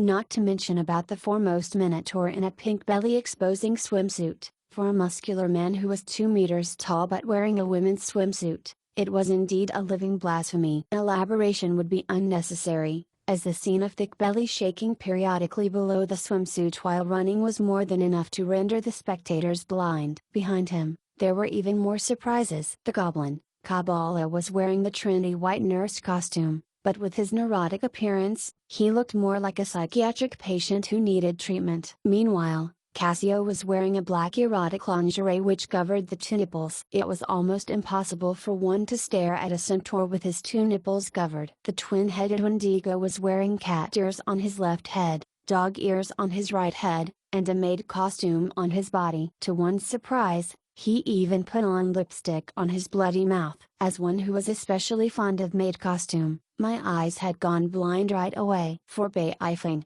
he was very normal, but his eyes were glaring at his comrades who were wearing the animal ears. He seemed to be thinking about hunting these people down. At this moment, I genuinely opposed the design of animal ears communication devices. It was too dangerous in the presence of Beifing. You bunch of bastards. I'd rather you all went streaking.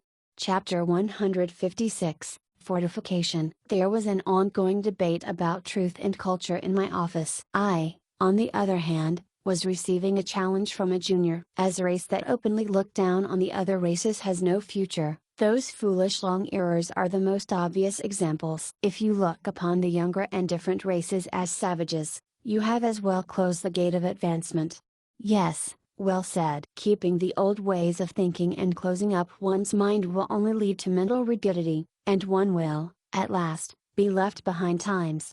That is why, we should be adept at learning the cultures of other races. Perhaps today, they will be looked upon as wannabes, uneducated, uncultured, wild and unruly, but who knows, they will be looked upon by future generations as pioneers. Any artist who is more advanced than his era, has always, in the beginning, not been accepted in his own era.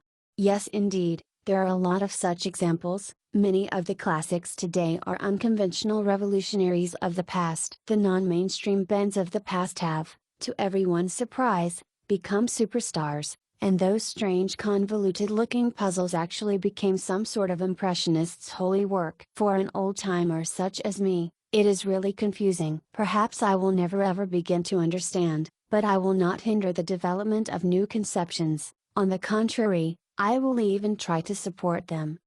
Glad that you understand. Your Majesty, we are progressing into a new era. To build a thriving new era, we must accept the cultures of other races and personal preferences. To respect and attempt to understand is the beginning of all communication, and this world is in such chaos because it is lacking sensible and wise people like you. Hee hee, little Timmy, you and your silver tongue, you flatter this old man's heart with your words. Well what about my designed plan? Hee hee, it still won't do.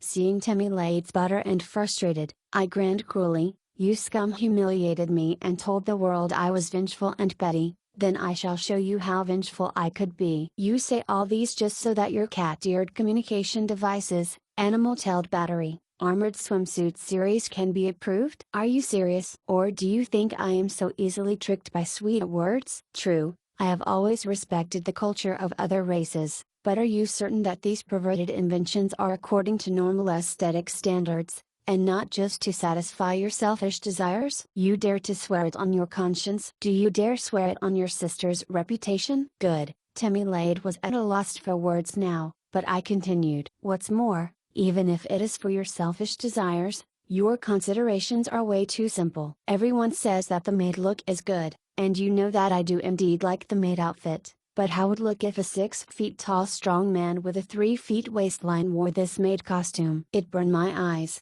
And I had completely lost all my senses. I had to stare at Elisa the whole night to recover from that. You are way too naive, all you thought about was the youth and cuteness of young ladies in bikinis, but you had never thought about the horror of old ladies in these swimsuits. You only thought about sailor girls and young girls, but never about the old women who think they are sexy sailor girls or hot witches. And don't even get me started with those old men and their hairy legs and chest. They burned my eyes. I had nightmares that entire night. I was not exaggerating this time. I could vividly describe the scenes in the dream right now. In that nightmare, a bunch of buff strong men wearing the maid costume were marching in an orderly manner, and giving me the army salute. They perked up their butts as they swayed as if on the catwalk, and purposely raised the little witch's wand as they shouted the war cries, some nonsense like representing the moon to punish you, love and bravery. And that's not all, there are other mentally polluting ones like Nico, I didn't take my medicine today, and I feel that I am so cute. What is going on? There's more. I am not saying that I am that educated, but what do they think they're doing, raising one arm and shouting hail, the king of gents? Isn't that sort of plagiarism a little too obvious? I'm not some king of gents. My roar could be heard from outside the walls, but that was only the beginning of my venting. Due to that strange parade, I was so shaken that I couldn't sleep after that, and was staring at Elisa with my blood-rimmed eyes for half the night. She must have thought that I had gone completely insane. Scoundrels are not scary. What's scary are cultured scoundrels. Perverts are not scary. What's scary are perverts with knowledge. Naughty children creating mischief are not scary. What's scary is when their mischief goes unpunished. It has been years ever since I had it so bad. Even my reputation got dragged into this and developed towards this strangeness. How could it be possible that if I didn't take my revenge? Naughty children must be disciplined. The more twisted they were, the earlier they should be corrected and reprimanded. Otherwise, it was only a matter of time before they evolved into mega naughty children. Bam! At the snap of my fingers, the main door was thrown wide open. A group of burly-looking men glided in. They were all strongly built, but wearing the costumes designed by Timmy Lade. Well, I won't describe them in detail as I still wanted to have lunch later. Anyway, even if I managed to shut my eyes before I saw them, the sound of the flesh bumping against each other made me nauseated. I think I can guess your preference since this is your own design, then you should enjoy this properly. Wait a moment, Your Majesty, I know what I did was wrong. Arg! Get your chest off me, that is so disgusting. Don't rub your royally face against mine, my lord. Help, I see that I am wrong now. Even though I closed my eyes before seeing the scene, the tortured screams of a naughty child still made my heart glad. Wrong? Play with your new friends for a few hours and think about it. Take him away. Little Timmy, my apologies, these are the orders of His Majesty. But relax, the leader has already approved your application to join the Gentleman Alliance. From now on we are all brothers. After he allows the remaining few of his core members down the flagpole, we can hold an initiation ceremony for you. Everyone likes your design very much, so your designs can be directly passed through internally in our team, so you need not worry about the lack of research funding. Wait, when did I ever apply to join some alliance for perverts? Don't touch me. I brought honor to Mist Kingdom. I bled for His Majesty. You can't do this. You can't. Your Majesty, I beg of you, hang me on the flagpole too. As I heard that he volunteered to be hanged on the flagpole, I started to discern his repentance. Timmy Lade had probably learned his lesson this time, and would think over carefully before doing anything in the future. Thereby, I made a decision. No way. A naughty child's promise, even if he was sincere when he made the promises, but judging by the forgetfulness of naughty children, they can completely forget about their toys after 2 days, and if he wasn't severely punished this time, then the next time he'll most probably make the same mistake. I shall let you remember this for the rest of your life. Sister, Princess, Your Majesty, save me. Idiot. Don't touch my ass. Arg, my first kiss. I was saving it for sister. Good, that tortured scream was delightful, and hearing this naughty child scream, my mood seemed to be better. Oh, by the way, add some spice for the guys hanging on the flagpole, let the demonic marksmen use them as targets, don't let them be idle. Don't worry, Target practicing has never killed anyone. Don't think I do not know. These guys are experienced now that they have been hanging for so long. What is the most energy saving pose to sleep when you are hanged upside down? I'd like to see how you sleep while you are being shot at.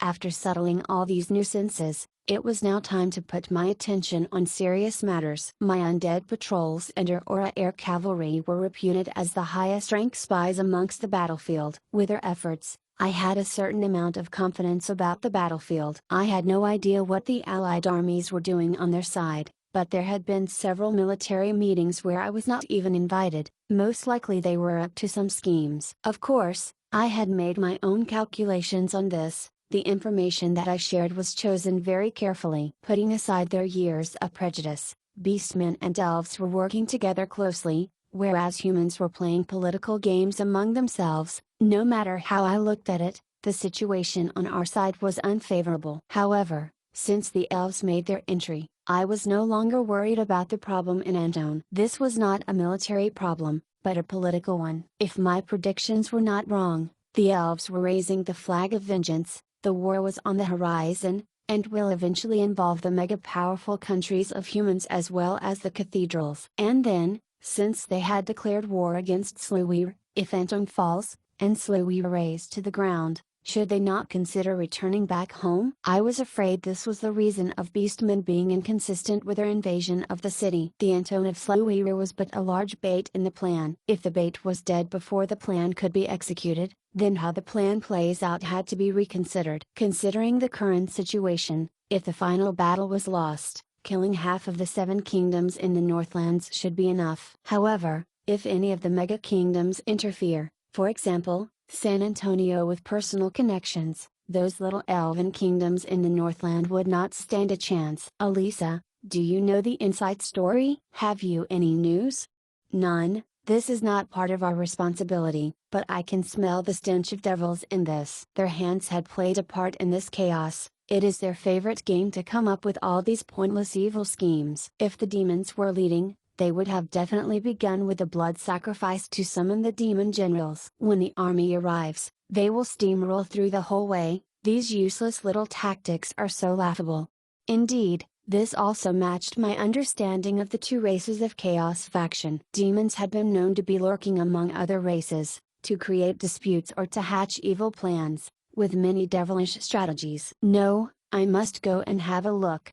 Sitting at home, blindly giving instructions is not my style when the situation is unclear to me, hence, I did not hesitate when I jumped onto my steed, the Frigid Nightmare, and rode to the front lines to investigate. The flying Frigid Nightmare suddenly transformed into its ethereal form, dodging the lightning casted by the lightning eagles. I transformed into war angel forms while I was in the mist, and silently flew away from the clouds. Dismissed.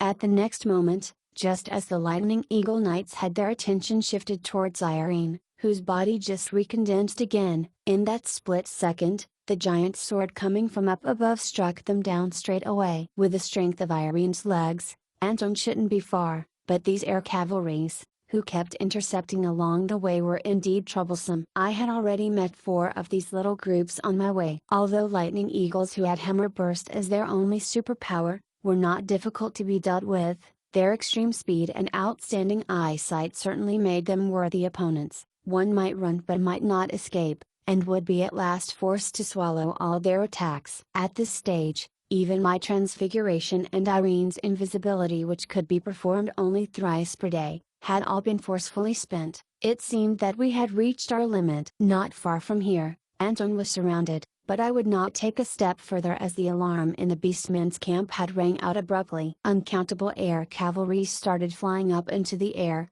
2-legged flying dragons, lightning eagles, bird-bodied witches, and as if all these traditional soldiers were not enough, I even saw a young green dragon knight. This has completely sealed off the air route towards Antone. Let's go home, Irene. Just as I sent orders to back home, the black cat witch was hiding from the wind in the snuck out by itself. Don't be hasty, circle around more. Do you see what is below those stone pillars? Look closer, God forbid there will be new problems. Very well, a word from the expert. and the officer broke his leg running. After I flew around the stone pillar twice and began playing hide and seek with the little green dragon for a full 10 minutes, Harlois finally nodded and began speaking. It has been confirmed. Go back, since they have decided to act this way. I'm afraid that the final battle is before us. Why is that? I skillfully dodged the dragon's breath attack from behind, while I leisurely flicked my middle finger towards the dragon rider. This dragon did not even have a fully formed beard. I reckoned he was not yet 100, he might even be a livestock from a beastman's farm. Perhaps his abilities were quite strong, but totally inferior in terms of experience on the battlefield. After Irene transformed into a bird form and flew at full throttle, the green dragon was nowhere to be seen after mere minutes. After we managed to shake off the beastmen air cavalries, I could finally ask Carlois on her discovery. All of you mean on a stick, how could you possibly understand the secrets of sorcerers? Don't shake, I'll fall. Fine, I'll tell you. The earth elemental beings are building a city. You must have heard of the Fort of Elements. Perhaps in a few days there will be another gigantic city around here. At that time, you will be invading a big city, whereas they will be attacking a small city. Oh, that would be amusing.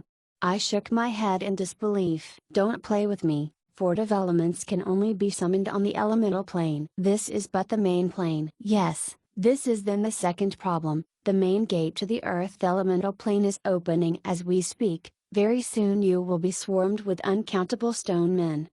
Chapter 157, Plundering the Foundation.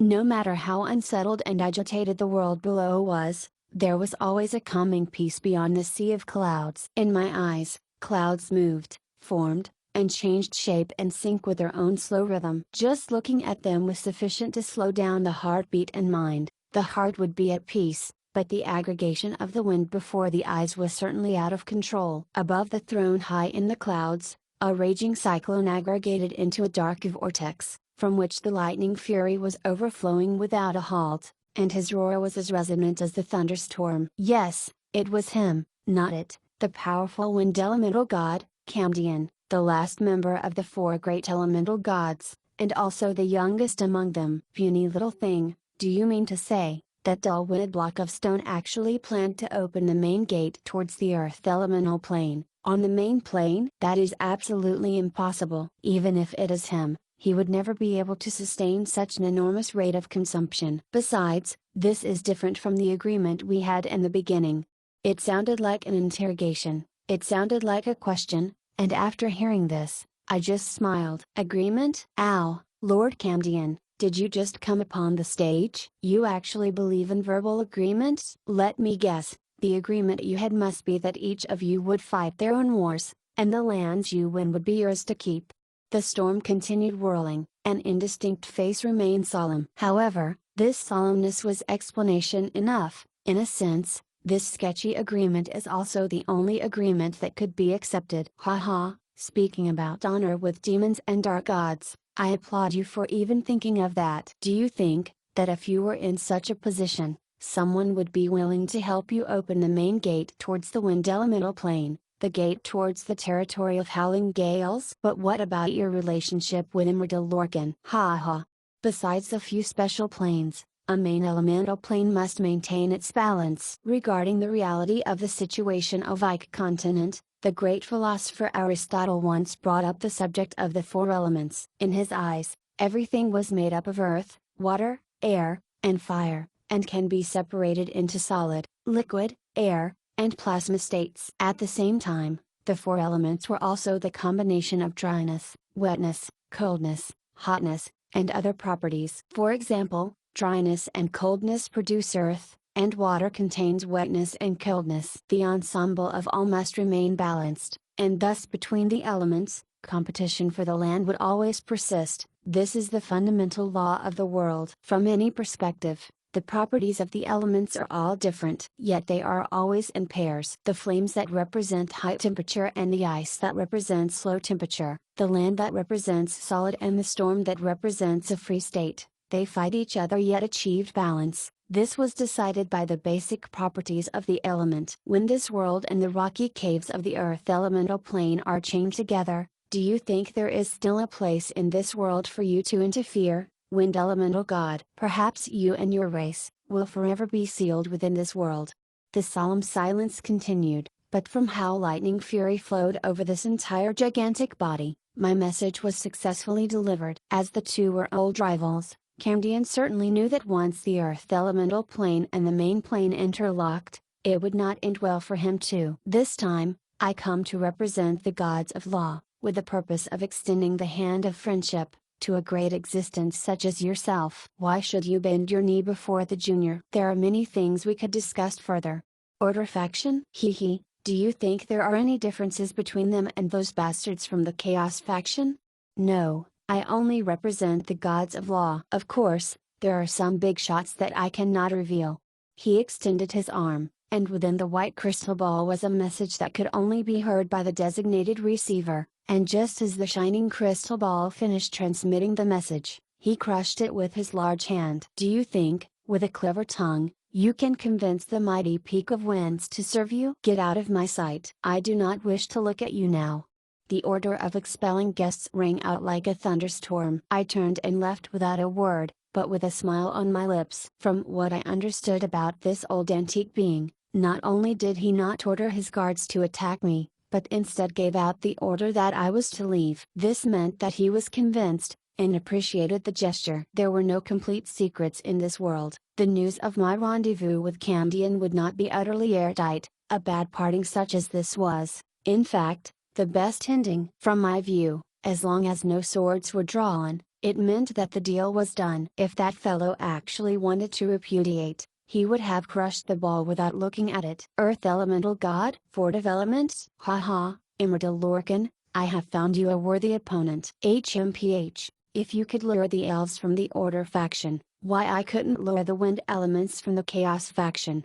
Before a country, a war is the birth of politics. A war is for benefits, and behind every sudden war, there are the invisible arms and batons. At this point, I could almost visualize the plan from the Chaos faction. In this whole sacred war, the invasion of the elements was just the appetizer. Their core benefit was still to increase the degree of the elemental tide, to prepare for the upcoming entree. Perhaps it was unfair to the beastmen and the elves, but in a sense, their actions of war were just a form of voting, and more importantly, it was but a camouflage of the real strategy of the Chaos faction. The interlocking of elemental planes? What a joke!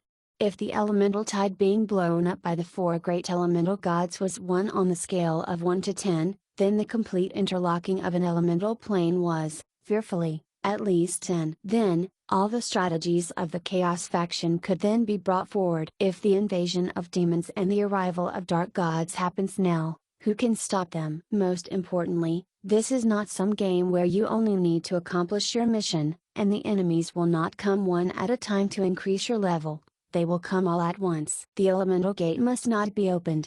To increase the elemental tide is a gradual process. Countless elemental creatures on the main plane would be killed, or banished to their own elemental plane. Remaining elements would be dissipated across the whole world. The elemental tide would then rise because of this. Not to mention the influence of elemental fort elements and tremendous earth elemental reinforcements towards the situation on the battlefield. Just based on the strategic significance, I did not wish in any way to see the elemental gates being opened. But if I were to stop it, there was one problem. I would not be able to defeat it. Yes, I could not do it. There was no chance at all. The opening of the Earth Elemental plane will of course be done personally by the Earth Elemental God. Should one stop him from that, he would definitely fight you to the death. Although Immortal Lorcan was not highly ranked among the Elemental Gods, and did not have any notable achievements, just the fact that he could survive to this day albeit his horrible relationship with the other Elemental Gods, was more than enough to prove his astounding might. It had been said, as the oldest existence of the four elemental gods, if a god of element dies, a new king of element would be ascended to the god of elements. He was thus reputed by all as the strongest elemental god. I was afraid his abilities weren't below any of the gods. Demigods could be killed by being swarmed by a sea of soldiers. But with such an existence, unless there was an intervention from the gods, with such an opponent, sending any number of people was to no avail. Therefore, I thought of looking for help. The group of true gods from the Order faction need not be considered, but the one going on a hunting trip with the black-winged people, wasn't he Camdian, the nemesis of Immortal Lorcan? Was he an enemy? Indeed, But what could be done? The elves and the elven gods were still the allies of humans. Every sacred war brought about a reformation of the forces across the whole continent. Such events like the switching of sides and betrayals were too common. Therefore, after finding out that Cambion and the Blackwing people were not far from the Northland, I rushed here personally without a word, even though this not far from here was at least half a month's journey. Realizing that the Earth Elemental Gate is not something that could be done at once, the Chaos faction would definitely not like to see the final battle take place yet. Anton, on the other hand, will be safe. Regarding Cambion, it was still handled by me. These old antiques were very particular about reputation and ostentation, and if these were lacking, you were considered lucky if they just showed you the door, as normally they would just destroy you. Especially in such an important persuasion, sincerity was even more stressed upon. Obtaining the anticipated answer, I was now a little more relieved. Stepping into the long-awaited vulture-shaped assault ship, I started my own journey home. Even with a short notice preparation, the signals from the front lines remained unbroken. The drivers started preparing themselves. A strange peace remained on the battlefield. The elves seemed to be reorganizing their troops. The main legions of 4 countries are moving. The total numbers have already exceeded 150,000. Taking into consideration the adult elves are at least silver rank in terms of their battle strength, they could be a formidable strength. Of the 3 walls of Antone, only the innermost one is left, but the attacks have stopped. The troops of San Antonio have set foot in the Northland, and have officially taken over the defense of Maple City. If we went back now, I'm afraid we might encounter some problems. The human allied forces have already started fighting with the Beastmen. Both sides have wins and losses. It is just as you expected. The Beastmen from 3 different trouts have started merging. This has been a cage from the beginning. Damn it, they dare to deceive the Demon King. Moreover, just as you predicted, the second snowstorm came, and sealed off the mountain. Now, the troops are trapped within their own city, and the supplies consumed on a daily basis are sky high. Only the stronger soldiers will manage to survive in such a freakish weather. You need not worry about missing the year's great show. Elisa's report carried some resentment. It seems that when she was making fun of the Beastmen warchiefs, the Beastmen warchiefs did not tell her their real strategy, and this made her very upset. And that little nonsensical stuff, like the group of bastards from the Gentleman Alliance, they came looking for me when you were not here. My departure and the recent appointment had caused a lot of errands to fall onto her shoulders, but in a sense it meant that if she was not here I would not have left, feeling assured. Didn't I have important matters to discuss? Oh yes, how is our situation here? Our firearms are selling like hotcakes. The chargeless magic sword has, after experimentation, received unanimous good reviews. The order list for the mnemonic explosive grenade is full until the year after next. We are not able to make them all the next year. The profit of the first sale is at least 4 times the capital. We are earning so much. How's the training situation? The training of the smaller groups are going smoothly, but there had not been many chances for training our troops. The fighting matches between elite air cavalries have become very frequent as of late, but obviously the youngsters will not be able to interfere in this. Your Skull Dragon Knight Timur recently assaulted that Azure Dragon Knight and Storm Dragon Knight. It was sensational, and there have been rumors that he has been named the #1 air cavalry of the Northland. What about those little toys? The first batch of war machines have arrived at their destination. The deal was just concluded 2 days ago with that blackface. The first batch has 3 types of the 7-staged ones, specially built to fight against the Beastman's behemoth, and the profit for this sale is at least 400,000 gold coins. Nothing is more profitable than selling war machines in times of war. Elisa stopped, but there was some hesitation in her words. Waiting idly for the war to escalate. Doesn't that contradict our original intention? Hearing this, I could only laugh bitterly. Of course, I did not wish for the war to escalate, but this was laid out by the chaotic faction. What could I do before breaking this? Reaching out to crush Immortal Lorcan? I supposed I would be the one killed. I too, want the war to stop, but this peace game cannot be talked out. Only when enough blood has been lost, only will there be a true desire for peace, an understanding of the preciousness of peace. I only hope that after this war, the Northland will be quiet for a few years, To give us enough time. Oh yes, since there is nothing going on at home, I'm afraid I will be taking the longer route. To stop the war, have both sides obediently sitting on the negotiation table. Besides having a neutral position, the most important factor was that one must have the ability to make both sides set aside their differences. However, I did not fulfill both these conditions, and I absolutely knew not where I should start in order to stop the war. Longer route? Are there more important matters? Yes, it's 3 more days till the Winter Veil Festival, and that will also be the day of the appointment of the Knights in Mist City. Back to East Mist to celebrate a festival. You seem to be so free. Of course to celebrate, only not with the humans, the appointment of the Knights, particularly the kind of Knights only the Mist Kingdom have. You must have understood that by now. You mean the Aurora Knights? Winter Veil Festival is also the day of our appointment with the Frigid Nightmares, and if we miss it, we would have to wait again until next year. Don't we have insufficient power right now? If I can bring them back here with me, maybe it would be enough. Every year, during the Winter Veil Festival, the royal family and the Frigid Nightmare met to unseal the altar. And only on that day, the members of the royal family could retrieve the newborn Frigid Nightmares. If we went a year later, the formation of the Aurora Night troops would have to be put off for a year. Since the war at the front lines was hindered by the snow as predicted, then, taking a detour to take care of a serious matter would be a rather wise choice. Alright, if there's nothing else, let's talk when I get back. Latest report, the commander of the Elven Kingdom is King Etrian of Tassel Kingdom, the target you wanted me to keep an eye on. I got it. I sighed, as expected. I knew that this ambitious man would never let pass such a good opportunity. Can you tell me what is your relationship with him? Elise's question took me down a trip to memory lane. I thought of that brilliant, uninhibited elf. Just about, more or less like the relationship between me and you. You really do like men. Who led you astray, Adam or Crows? I will kill him right now. I was immediately at loss for words. She even said really do. How long has it been? Would Elisa have reckoned I was gay all this while? Get your mind out of the gutter, I have no interest in men. I was talking about the relationship between a teacher and his student, but the relationship was soon broken. Sigh, the teacher-student relationships in our batch seem to all be like this. Harl always, were you really cursed? Why is it always such an outcome? How do I know? All I know is that you cut me off, twice. Fine. Teacher and student were joined by a life of misery. We looked at each other, our eyes filled with tears, we trembled with emotion. It seemed that we are all miserable people. Go to hell. Unfilial student. I do not have a follower such as you.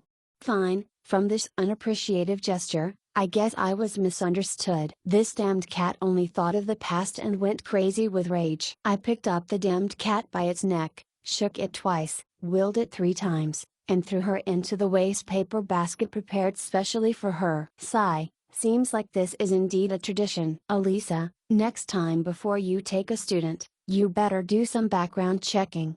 Don't worry, Master. I don't even have the intention of getting students. Just by observing the 2 of you, I have to spend time nurturing them, and when they grow up, they would most likely be some naughty children who return to kill their own teachers. What is the point? I do not know why, but after hearing this, I felt an unexpected sadness. Could it be that I brought this upon myself? Okay, this topic ends here. Elisa, beware of Adrian. He is, in a way, still your senior, and he is definitely not an easy opponent. Chapter 158, All Parties. The snowfall is getting heavier. It seems that the provisions team will be late. Elisa glanced at the thick, fluffy snow outside the window, and shook her head dejectedly. This was not the first time a delay is caused by bad weather, from the dreadful anxiousness in the beginning, and the endless, helpless probing for news that never came, and now, the numb dejection and dulled expectations. I suppose in a way, this is a dejected, resigned, acceptance. After all, this terrible weather not only affected us, and since both sides had to cease fire, there was nothing to be nervous about. I must say that the beastmen chose a very delicate time to advance their attack. The heavy snow that came and went had sunk the war situation into an awkward atmosphere. Final battle. How does one fight a war while skating and trembling in the cold? Now, Just the preparing and distributing of food supplies became a great responsibility. No matter how powerful an army is, they had to learn to respect the majesty of nature. Damn it, if only we started half a month earlier, or perhaps, it's also fine to wait until spring next year. It would seem that when every beastman had been frozen past freezing point, they would have such thoughts. Normally at this time of the year, they would be at their hibernation spots, sleeping around the fireplace. It was just like procrastination, where initially, everything went according to plan, but as the preparations went on, due to influences from many sides, it resulted in a delay to the most unsuitable time node. What? Is the car stuck? Don't worry, we still have 2 hours to go. Took the wrong way. That's fine, we still have 1 hour to go. Airport runway under construction? No big deal, probably. Half an hour to go, we won't be late. Hee hee, finally we arrive. I told you it would be fine. What? Airport bag checking? At least half an hour? Hey, stop joking. Plane, wait for me. Yes, it is similar to the above feeling, it was just as an example, of course, definitely not from my own experience. Back to business. Truth be told, this was undoubtedly the evil plot of someone and some demon king. If the expected strategies of the beastmen went well, there should be no chance of this happening. However, at this moment, Elisa was not pleased, although her trick went as planned. After all, as time went by, and the warfare continued getting more critical, the burden that fell on her shoulders were becoming too heavy for her. Yes, she lied. How could it be possible that in war everything will be fine? The beastmen and the elves were not easy opponents. Although the general circumstances were as she described, the actual pressure was greater than expected. I will take care of the house. Don't worry, didn't Roland teach me all that I need to know? At least, even if that dumb lass Annie can be the underworld autarch, how is it possible that I cannot handle all of these alone?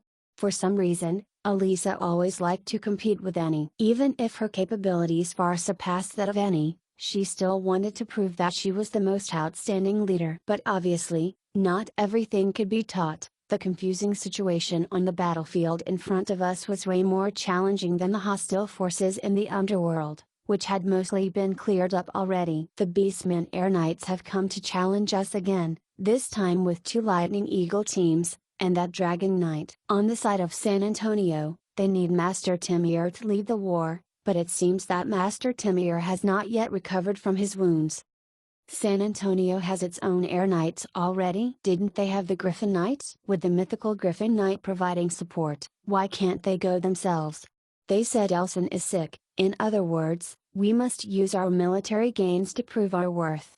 Hearing this, Elisa adjusted her glasses without any expression. No one could tell what was on her mind. The mythical Griffin Knight, sick? I should have crushed those jerks. Flash Crimson Knight Elson, is it? Good, I will remember you. I will wait patiently for the day you pass into the River of Styx, or perhaps, I shall send you there myself. Even in the human world, a superpowered kingdom was, in other words, tyrannical. In their eyes, their willingness to provide aid to all of you in the 7 kingdoms of the north is already a God-sent favor. How could a superpower allow a tiny country to instruct them? The right to control the alliance naturally belongs to them. Kasum Kingdom, which was in command, was only under the prerequisite of the San Antonio states. Since the arrival of the reinforcements, the commanding power of the Allied armies was transferred to the arrogant San Antonians. At that moment, it was obvious that the people of San Antonio were very unsatisfied with the way the East Mist were claiming the spoils of the war, especially since the reinforcements they sent were the least among the 6 countries in the north. But the quality of the lowest gold rank East Mist Air Knights had to be taken seriously, even by San Antonio. Therefore, they summoned the East Mist Air Knight to war in the name of the Allied commanders. In the very beginning, the East Mister Air Knights and the Skull Dragon Knights never lost a match in every one-on-one battle, so much so that East Mist, which had been known to be weak for many years, gained quite a reputation. However, the Beastmen had no plans for one-on-one battles. If one is to compare the numbers, the new generation of Aurora Knights from East Mist were not yet mature, the numbers of undead air cavalry were too few, and they have other responsibilities in the war, as even Timir had been wounded by the opponents. What about the other Aurora Knights? Are there any left who are capable of battling? Even at the height of its glory, East Mist did not have more than 100 of Aurora Knights that were above the lowest gold rank. At this time, due to certain reasons, among the 50 Aurora Knights from the Undead Air Cavalry, only 15 are situated in the Northland, and majority of them were not in Maple City. 2 Aurora Knights have not recovered from their injuries, 3 are in good shape. The rest are undertaking patrol duties. His Majesty Ren, on the other hand, applied to join the war, but was heavily berated by Lord Tamir. It is obvious that even if the 3 Aurora Knights were of legendary rank, they were still not enough to handle the opposition's 2 allied forces of nearly 100 Air Knights. Although Aurora Knights were good in air battle, the sky was definitely not their most optimal battleground. Hearing this, Elisa sunk into a deep silence. She was hesitating on whether or not to just destroy the seal, and squash that Dragon Knight to death, then with the same swipe crush those arrogant San Antonians. This would, however, lead to the falling apart of everything, ending with the will to return to the abyss. If Roland was here. In a sense, this is Elisa's first time carrying the burden of a national scale, so she was hardly to blame for hesitating. Even if she knew this hypothesis was completely meaningless, she still had to consider such a possibility. Mistress Elisa, actually His Majesty Roland had left a letter. After a long hesitation, the servant finally spoke up, as if the current situation has reached a predicted dilemma. Did he have to leave a letter when he could have just contacted me directly? Elisa was stunned at the news. However, she could just shake her head reluctantly. This guy saw through me again?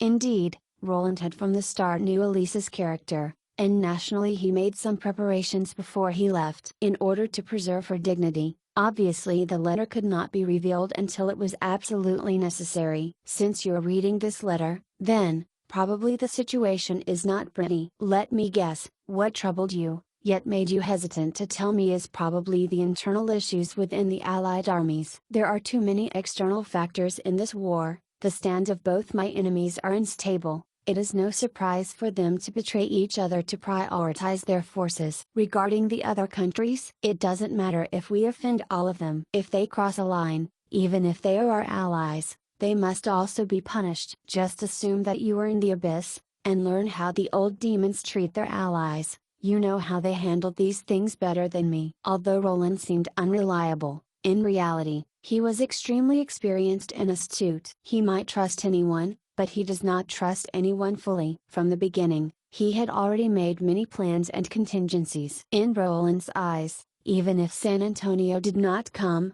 it would still be difficult for East Mist, with its sparse members, to be given the power to command the Allied armies. And once they lose the power to command, or not even having the right to speak within the Allied armies, it would be very difficult for them. This had nothing to do with one's determination. In this temporary coalition, it would seem as if it is the law, that whoever had more strength would have the say. Once the central power of command falls into the hands of another country, it is possible, or even probable, that you would become cannon fodder. This was not Roland thinking badly of others, as he would have done the same as well. He was firmly convinced that if he held the power to command, he would, without a doubt, sacrifice the armies of the other countries, to conserve his main strength. And reality has proven his hypothesis. However, it appeared that there were not many of them, as in the past few days, East Mist Kingdom actually suffered the least casualties. The kingdoms that suffered the biggest losses were the Kingdom of Lothman and Anzelo Empire. Small-scale conflicts had occurred during pauses.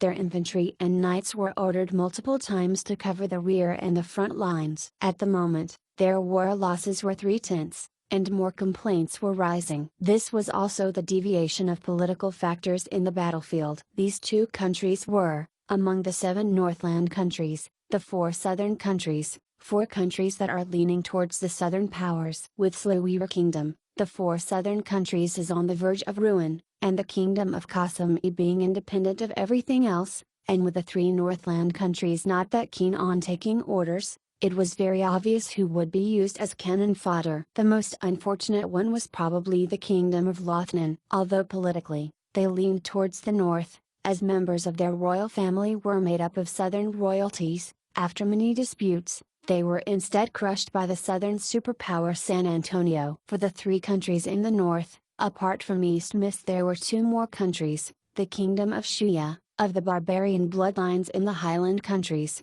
and another one almost as ancient as Mist Kingdom, Kingdom of Phoenixes down. They completely disregarded the ridiculous commands from the people of San Antonio. Of course, these things could not be told as it is, but if one were to put aside all the facade and pretense to look at the results directly, the interactions between any countries are usually that brutally direct. In reality, with Elisa's capabilities, how could she not see all these twists? It was only because the responsibility of being the substitute of Roland was a heavy role, and had made her too scrupulous. This led to her inability to make hostile decisions. Now that there is the relief from reading Roland's assurance in the letter, naturally no longer hesitated so much. Let's say even our air knights are sick, a cold and fever of 40 degrees Celsius, how can they fly in the air to fight? What? Do specters not have fever? Then diarrhea?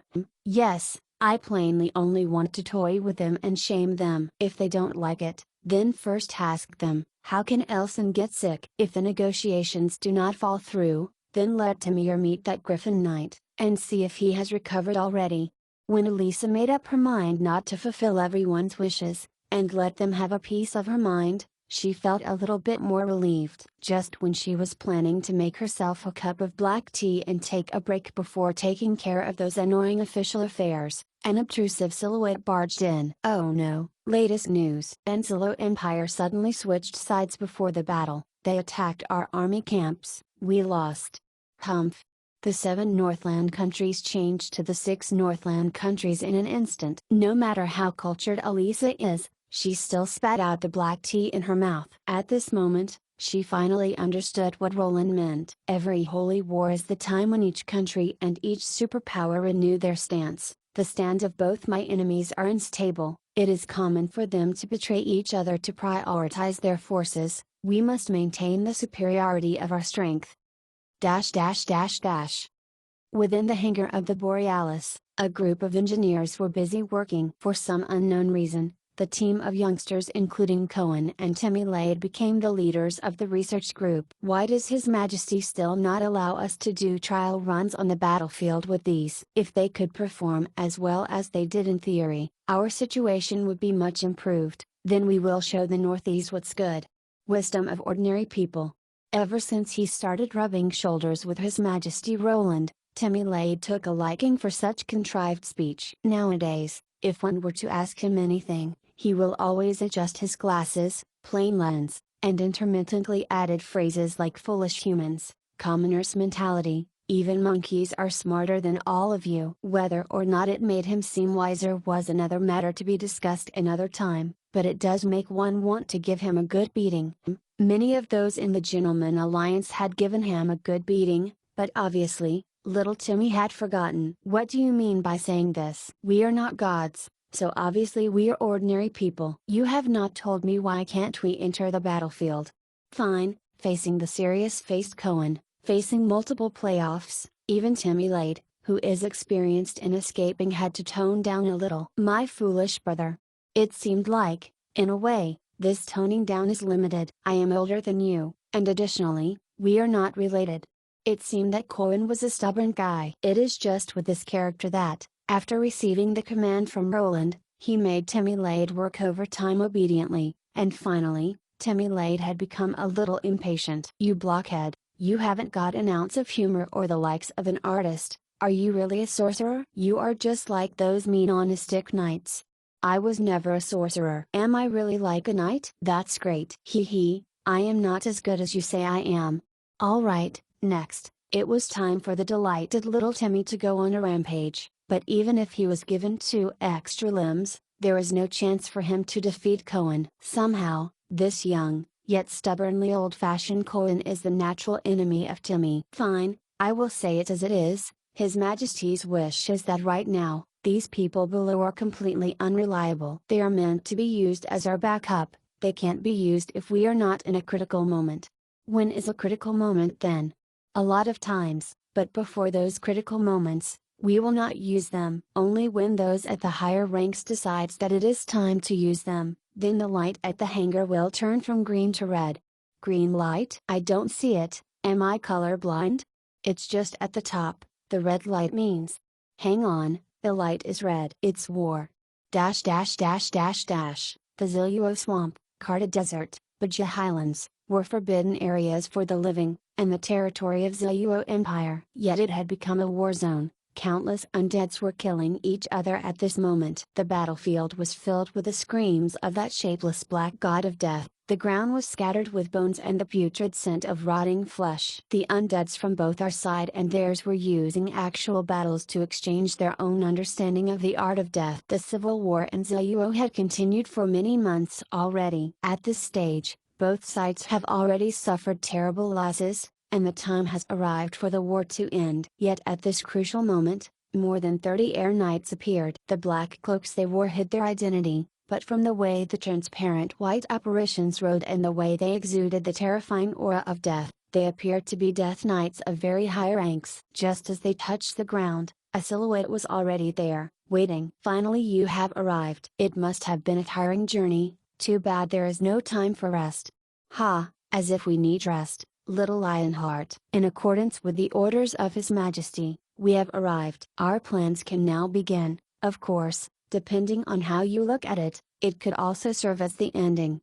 The once great city Anton had suffered the worst catastrophe in history. Not only did the city lose a large portion of the city wall, more dangerously, the master of the city had lost the loyalty of his people. During the long invasion, the people and soldiers had willingly sacrificed themselves without complaint, and yet, when the supplies were depleting, not only did the royal court not open up the national coffers to distribute food, they gave out orders to retract the army's provisions, and this had incurred public anger. From the start of the war, King Fizmakoso had never been seen. In addition to that, previously before the attack from the Beastmen, it was said that Prince Roland had sent a warning, but not only did Fizmar paid it no heed, he even suspected that the prince had other intentions. Now evidence had proven the stupidity of His Majesty, and his behavior of hiding within the palace walls proved his cowardice, and on top of that, his hoarding of food supplies,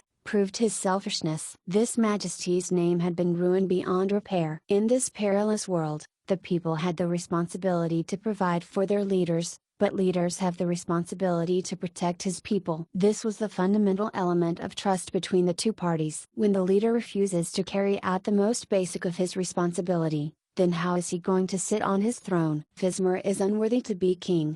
There were already such chantings amongst the people on the streets and alleys, but at this moment, the king who had just executed a concubine who advised him to show up at the city walls and fight with the people continued hiding and quaking in fear within the palace. All of you want me dead. All of you want me dead. All of you are assassins sent by that Roland. You want to take away my throne. I will never grant you that wish. I must live.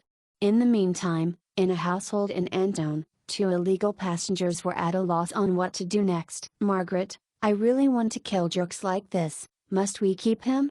If it annoys you, then by all means, help yourself, but don't kill him. Or else this city is finished. Speranto HMPH, that Roland really knows how to assign tasks at leisure.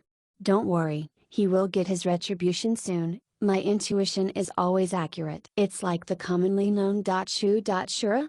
1. Shiraba you mean? Huh, and Roland invented this weird noun, but it fell upon himself every time. But this time, it most probably won't happen in front of Elisa. I do feel that Tren is not a threat at all. Your intuition is probably wrong this time. Hee, it's not entirely an intuition. The red-haired soldier shook the scrunched-up letter, that was a greeting from his hometown, and the expected visit of someone. And you did not tell Roland? You plan to deceive him? Hee, I really forgot this time. It was absolutely unintentional. If you forget every time, then it is on purpose. Few people knew that the most hidden pathway in the Northland which led to the underworld, was actually within the Elven territory. At this moment, a group of adventurers, formed by 2 young ladies were wandering within. Anya, are you sure this is the road? Why do I feel like we are on the wrong path? Sister Annie, believe me just this once, there is no mistake, I swear by my grandfather's name, my iron hooves are guiding me now, the way is before our eyes. You said that half a month ago, why not find someone to ask? Can I find someone who can answer this? Hey, Sister Witch over there, May I know where can I find the elven territory from here? 1. TL Note: Shiraba is a living demonic katana from the game Bayonetta. Its unique traits include quick sweeping strikes and jabs which excel against small and agile enemies. You are my little applet, no matter how much I love you it is not enough, your little red cheeks warms my heart, lighting up my life's fire, fire fire fire fire. 2. There are many matters waiting to be taken care by me, yet here I am in the snow mountains, drumming and singing away. Why? I guess it is the sing-alongers around me, fire fire fire fire. 3. What is fire? Is it edible? Definitely edible. Didn't you see that human singing until his tears almost fell? He must be drooling. That's great, I also want to taste. There are only snow drags in the snowy mountain.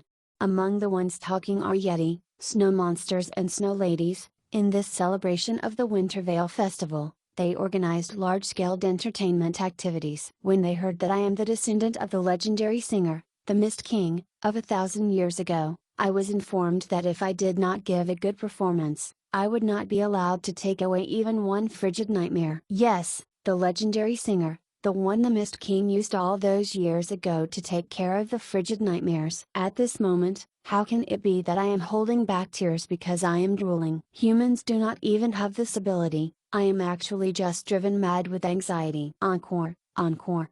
What an excellent singing. Little applet. Marvelous. Little apple must be the lover that you long for.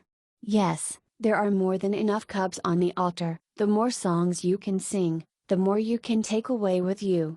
I finally realized why the Mist King never told anyone what he saw all those years ago. Even if history was all a cover-up, but to have such lies to such an extent, that must be the only one. If it had been me all those years ago, I would also have died before telling. I wiped the tears away, with such a show of support from the audience, I could only continue. My musical talent was extremely inadequate. The lyrics that I could remember of the song were mostly the melody that entranced me by the Demon's song all those years ago. The love who betrayed me forced me to leave. My tears fell as I at last found out the truth.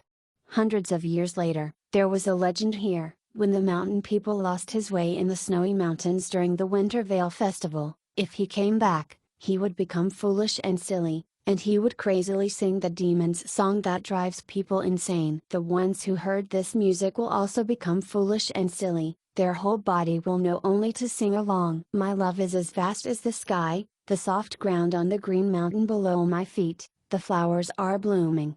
TL Note: 2, TL Note: this is the chorus of a popular Chinese pop song. 3, TL Note: part of the chorus of the song above. Chapter 159, The Great Snow Mountain. The mystery of nature knows no bound, and as the myth of God of creation coupled with the wrath of nature, any incredible scene might be crafted, whether it's a fatal impasse, a magnificent view, or a wonderful sight. The Great Snow Mountain of the Northland, officially graced as the Great Mountains of the North, most snow white, also dubbed as the Everfrost Arctic Prison, was connected to 3 of the 7 Northland countries. The area it occupied was nothing less than a small kingdom, but its inhabitants were rather unique, and the population was indeed small. Along with the rise of sea level, one could barely see any region uncoated with snow. The endless snow hills, the miraculous snow sculpting rocks, the icy stalactites, the silver trees, the skyscraping snow towers,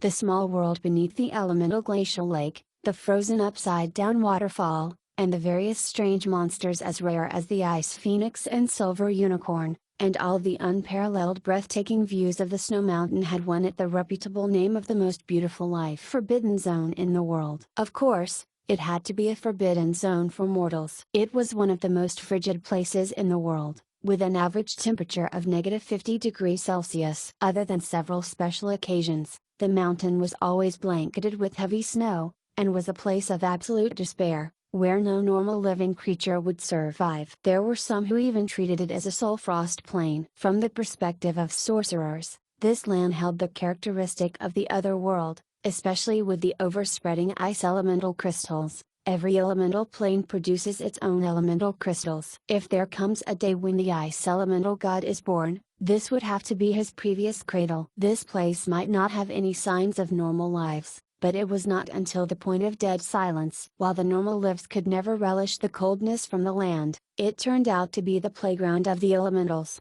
spirits and extreme monsters. The gigantic ice dragon that noticed the flattened person stuck to the sole of its foot after half a day of crawling along the mountains, the elemental wild boar that could make the mountains tremble by just walking, the super ice phoenix that stirs up blizzards by just its falling icy feathers upon its flight. These few creatures were living in this place of no man. There were even some who were born in the same age with Ayer and possessed unfathomable strength and hidden power. Nevertheless, they had been living here across the centuries, and would never leave here even if the world had come to destruction. You heard of it? 2 days ago, the ice boar in the north gave birth to a herd of shots, and one of them was a mutant with wings. It could be a boar king of mythical rank in the future. I see. That is a big fortune. I'm going to prepare the gifts. How about visiting the ice elemental lake to ask for a piece of ice crystal from the old Dragon King? The time was crawling pretty slowly here, as it was rather remote. Besides, this snowy land was much more peaceful compared to the outside world. Those lives which coexisted here had known among themselves for 100 years and were no different from the kind of neighbors who chat on a daily basis. It was probably the nature of ice and snow monsters to embrace peace. This place was always silent and peaceful, but lately, something was different. They had started a new hot topic. You heard of it? A superstar singer visited the home of Frigid Nightmares on the birthday of the Pork King's son. She was the master of ceremony as well as the singer, and her singing was amazing. Was it the song Happy Birthday You Pig? Happy birthday you pig. Pig's head, pig's brain, pig's body, pig's tail. But a child who is never fussy in eating, sleeping till the noonday by day, never brushing his teeth and never fighting. Oh, I heard it once from the neighbors, Ader, the Yeti, and little me, Ice Unicorn, so this song was from there. Not bad at all, it sounded pleasant and fitted the occasion. That's right, everyone calls her our snow diva. Those people swarm up to her every day? It's a she, but I was told it's a boy? I met the singer once. I may not know much about the gender of the little meaty man, but how could such a cutie be a boy? Could it be that they are just like us, genderless? Who knows? Anyway, the Frigid Nightmares had so much fun lately, it seems that one could only enter this place with their soul contract. Is this possibly the first occurrence since the past 300 years? Certainly, they could be seen singing and dancing on the square above the straits, every day, and it's that little applet song? I had been there once. Those Frigid Nightmares were dancing and transforming themselves at the same time. In the end, it turned into a chaotic dance performance by a group of monsters. At this moment, between the straits, before dawn, the sound of singing and dancing from the square was hurting my head again. The boundless mountains are my love. To sell of my love, to force me to go away. Your hearts are always too soft, your hearts are too soft. You are my little applet, little applet. Little applet. Humphrey. Damn your little applet, it's getting pretty old now, you know? Unfortunately, this ice cave had no doors or even windows, so I had no choice but to enjoy this insufferable evil sound that was penetrating my brain. Albeit the unanimous praises from the Frigid Nightmares, I terribly regretted the performance that time, especially after some discovery later. A song for a Frigid Nightmare? Oh, that's just a joke. No matter how unreliable we could be, we will never trade our own people. What I was feeling that time. If I couldn't beat it, I could put the lion-alike Frigid Nightmare into the goblin cannon then fire it, or I could try to barbecue its lion head. I would abandon the fact they were any ancient creatures or even my ancestors' friends, as the lion head must be delicious. Though there was still something wrong with it. I arrived here out of a promise, regardless of the abundant tasks in hand. Was it easy for me? And yet I was fooled by these Frigid Nightmares. I didn't know whether to laugh or cry for myself. How could you wear a fake face here? You should meet everyone with your real face. This lion head seemed to make a good point. In case a mighty existence was agitated by this, things were going to be problematic. With this immature young look and androgynous voice, it had brought me some little trouble too. Snow Diva? What was that? I did not know. Alright, I admitted. It was the fault of that talkative Irene. A black history that should be concealed in the history. Once I came out from this mountain, I would risk my life to fight anyone who dares to mention that name again. Nevertheless, Things ended in this way for a reason. Frigid Nightmare was a kind of unique spirit creature. Their bodies were phantoms of ice and snow. Akin to the lava tribes who grew up by devouring the lava, they grew up by devouring the freezing ice energy and gem. Unlike animals with flesh, they had no appetite and desire for sex, thus they would never perceive the physical intimacies between the meaty men. Being a phantom, yet having an authentic existence, they still had their own hobbies. Without any sense of physical satisfaction,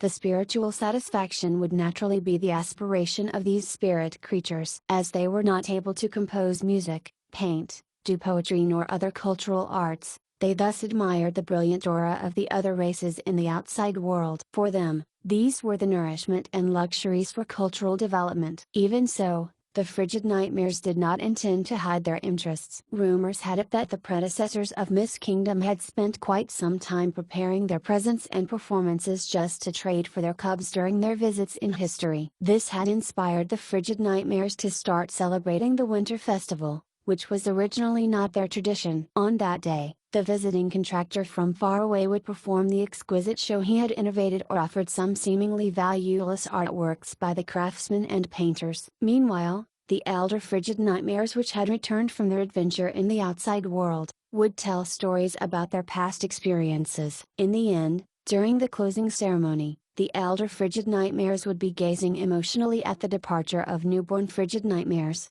just like any young parent who is sending their children to school for the first time. Over 1,000 years, the Winter Festival was always the day most anticipated by the tribe. It appeared that the Mist Kingdom had not fulfilled its promise for nearly 400 years. This was the reason which encouraged me to curb my temper and sing along with them. Frankly speaking, my skill of singing was just like everyone. Although my voice was not bad, I had always forgotten the lyrics amid singing and often went out of tune too. An innate weak sense of rhythm had multiplied the mistakes in chanting the lyrics, as the words might get tangled up, too long, or too short. At the sight of the snowy ladies who were skilled in singing and dancing to singing the off-tune song better than the composer, especially at the moment when the tune went off, I was extremely embarrassed. Along with the melody of these divine songs, the Frigid Nightmares were fond of the unique culture and ideologies which were not found in their world. The new and deep cultural details were indeed alluring for them. However, I had been counting the days with my finger, as I had not much time left to be wasted here. Aoyan, you are the friend of the Mist King, you are also an elder of mine. You should have been to the outside,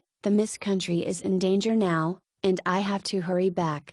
I had repeated this sentence several times but had not been taken seriously by the Ice Crystallite Lionhead. After all, he would get me to do some trivial tasks, such as singing to celebrate the newborn shout of an ice boar staying at the mountainside, or celebrating the 10,000-year-old birthday of an elder phoenix. I could not wait any longer. If the answer is still a no, I have no choice but to go back now. I will come again next year.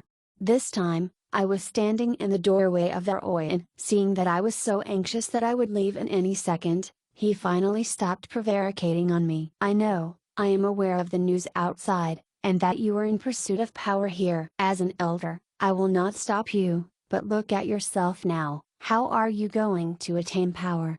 I am good. An inexplicable anxiety had urged me to answer without thought, but the face of the old lion was then filled with a benevolent smile. Is it good? You are a caster of freezing force, and the Frigid Nightmares' bodies were composed of the freezing force as well, but have you ever seen any one of us rushing at things? It's too peaceful here. That's the cause. Just when I was about to retort, something flashed across my mind, staggering me. Every element has its own nature and characteristics. Similar to the fallen magic and holy light, which would influence the personality and mind of the casters, the elemental magics could, however, be controlled under patient and consistent training. The elemental force might corrode its own caster. Fire magic would make one fierce and irritable, earth magic would make one moderate and steady, water magic would make one amiable and peaceful, wind magic would make one capricious and voluble. Whilst ice magic that was evolved from the water magic would make one cold-blooded. Most of the casters were unusually calm. The affinity for elements implicates the harmony between the elements and you. In brief, how much the elements like you. Magic is a miraculous power formed by the strong will, And a will comes from the soul, thus the soul is the origin of this miraculous power. The incantations, casting techniques, and materials are just the supplementary, the most vital part is always the soul itself. Many years ago, you might have been blinded by hatred and could not see the path clearly. You should have identified your path now. Why are you still not opening up your heart to the elements? You closed your eyes and ears, barricaded your heart. How could you win the affection and intimacy of the ice element? Since you are in pursuit of power, and the ice element is a power to be reckoned fault with. The elemental spirits love your singing. Why did you deny their entries to your soul? My son, you are still too rash. This is a golden opportunity. Look around yourself, you will probably see a new world. Hearing this, I broke out in cold sweat. All the miraculous power does arise from the soul. My bad, I have forgotten this foundation and was wrong all this time. To my surprise, I had unconsciously abandoned the imperative foundation along the path of seeking power. My power of law was due to my yearning for fairness, while the holy light of God of holy light was due to their dedication to the rules. Also, the wise practitioners had always corresponded to the nature of power by adapting their souls to, if it was power manipulating power, one would have fallen and not able to achieve the ultimate heights. Outside the window, was an endless view of snow. Along with the white sky, it happened to be the home of the ice and snow spirits, full of singing and pleasure. Albeit my presence in this snowy region, I realized that my heart remained with the secular world. You really thought a soul contract with the frigid nightmares was everything for or night? Certainly not, that would be too crude for our sights, just like using a divine equipment to cut the fingers, what a waste of talents for yourself and your Abellas. Besides, the maturity of your magical sword system was rather low, and the perception and utilization of elements were even worse. That was like begging with a golden bowl. 1. To keep the winter festival longer in full swing, please wait until you have cooled off, and we fellow elders will show you how to master the ice and snow. The elemental gods, haha, before some ancient existence, they are just the juniors. I may not be the strongest one amongst our tribe, but I could let you know the perception of Mist King towards the ice and snow. If my partner is still around, these younglings wouldn't dare go on a rampage like that. TL note, 1. In Chinese, beg with a golden bowl, means, waste one's talent or ability in trivial matters, while it could be used for greater things. Chapter 160, War of Betrayal. In this war of mythical proportions, which was known by the later generations as the War of Betrayal without any dignity, the alliance formed by 4 elven kingdoms in Northlands, unexpectedly, was the first to launch an assault, just as the snow fell. Indeed, the first who broke the deadlock was not the most aggressive beastmen who favored war, nor the humans who were protecting their homeland, but the elves who were eager to express their stance towards a certain existence. It was 6 at dawn, and without prior declaration of war, the elves sent their greetings through their crossbow arrows and magic attacks. The human alliance then dispatched their main forces into the battle. The alliance of 7 countries, excluding East Mist and San Antonio, had gathered more than 500,000 troops, with 400,000 of them engaged in the war. The elves had a total of 160,000 troops, which might sound like a tiny garrison before the mega kingdom, but their real power should not be underestimated. Belonging to the silver faction, the grown-ups of superior elves would at least be of silver rank combat power, while the lower elves could easily match the silver rank humans with the help of their splendid weapons and equipment. Also, with a greater ratio of exceptional magic craftworks and sorcerers, the real power of the elves must not be trifled fault with, despite their smaller army. We thought that this would just be another day of military maneuvers. To think that the long ears could care less about the past and swipe the land immediately with their tactical magic. Our people are under heavy fire. They even used enchanted crossbows and the elven ancientry against us. They are playing for real. Perhaps this commander who had lost almost all his troops could explain the reason behind this debacle of a war. Not only did the proud humans not anticipate this war, but they also had belittled the determination of the elves. Bearing many years of grudge, the elves had finally come up with a resolution for a final showdown. The fellow elven kings, as well as the keepers, had as well realized that there was no turning back once they had taken this step. but the proud people of San Antonio had probably treated it as nothing but a reckless assault on the city border. During the ambush of the elves, the humans were still waiting for the outcome of the cathedral and political diplomacies. There was not even the formulation of a strategy to counteract the attack of elves on the list of priorities. For the other countries in the Northlands, they did not worry much ever since the participation of the Great San Antonio, believing that it could be the pillar which would hold up even if the sky fell. When a great calamity was at hand, however, misfortunes would usually strike the weaklings who move the slowest. As a consequence, when the two armies crossed swords, their differences in perception and attitudes towards the war had reduced the human alliance to absolute trouble. The tall war ancient tree was lashing at the united force of cavalries, its gigantic roots powerful enough to send a few unlucky ones flying. In contrast, the attacks of the human cavalries proved futile to this living creature. The knights tried to execute the surround and net tactic which was used against the giants, only to be countered by the ancient tree, as it sprouted and grew into an incredibly huge monster. On the other hand, the mighty Griffin Knights were facing a big challenge from the Hippogriff Archers, where the mighty Sky Lions had finally met their worst enemies. The Elven Archers, who never miss their shots, were very skilled in mounted archery as well. They could easily shoot through the diminutive gap between the heavy helms of the Griffin Knights. Although they had an absolute advantage in close battle, being well read by the enemies, the Griffin Knights could hardly keep the optimal distance for their fights.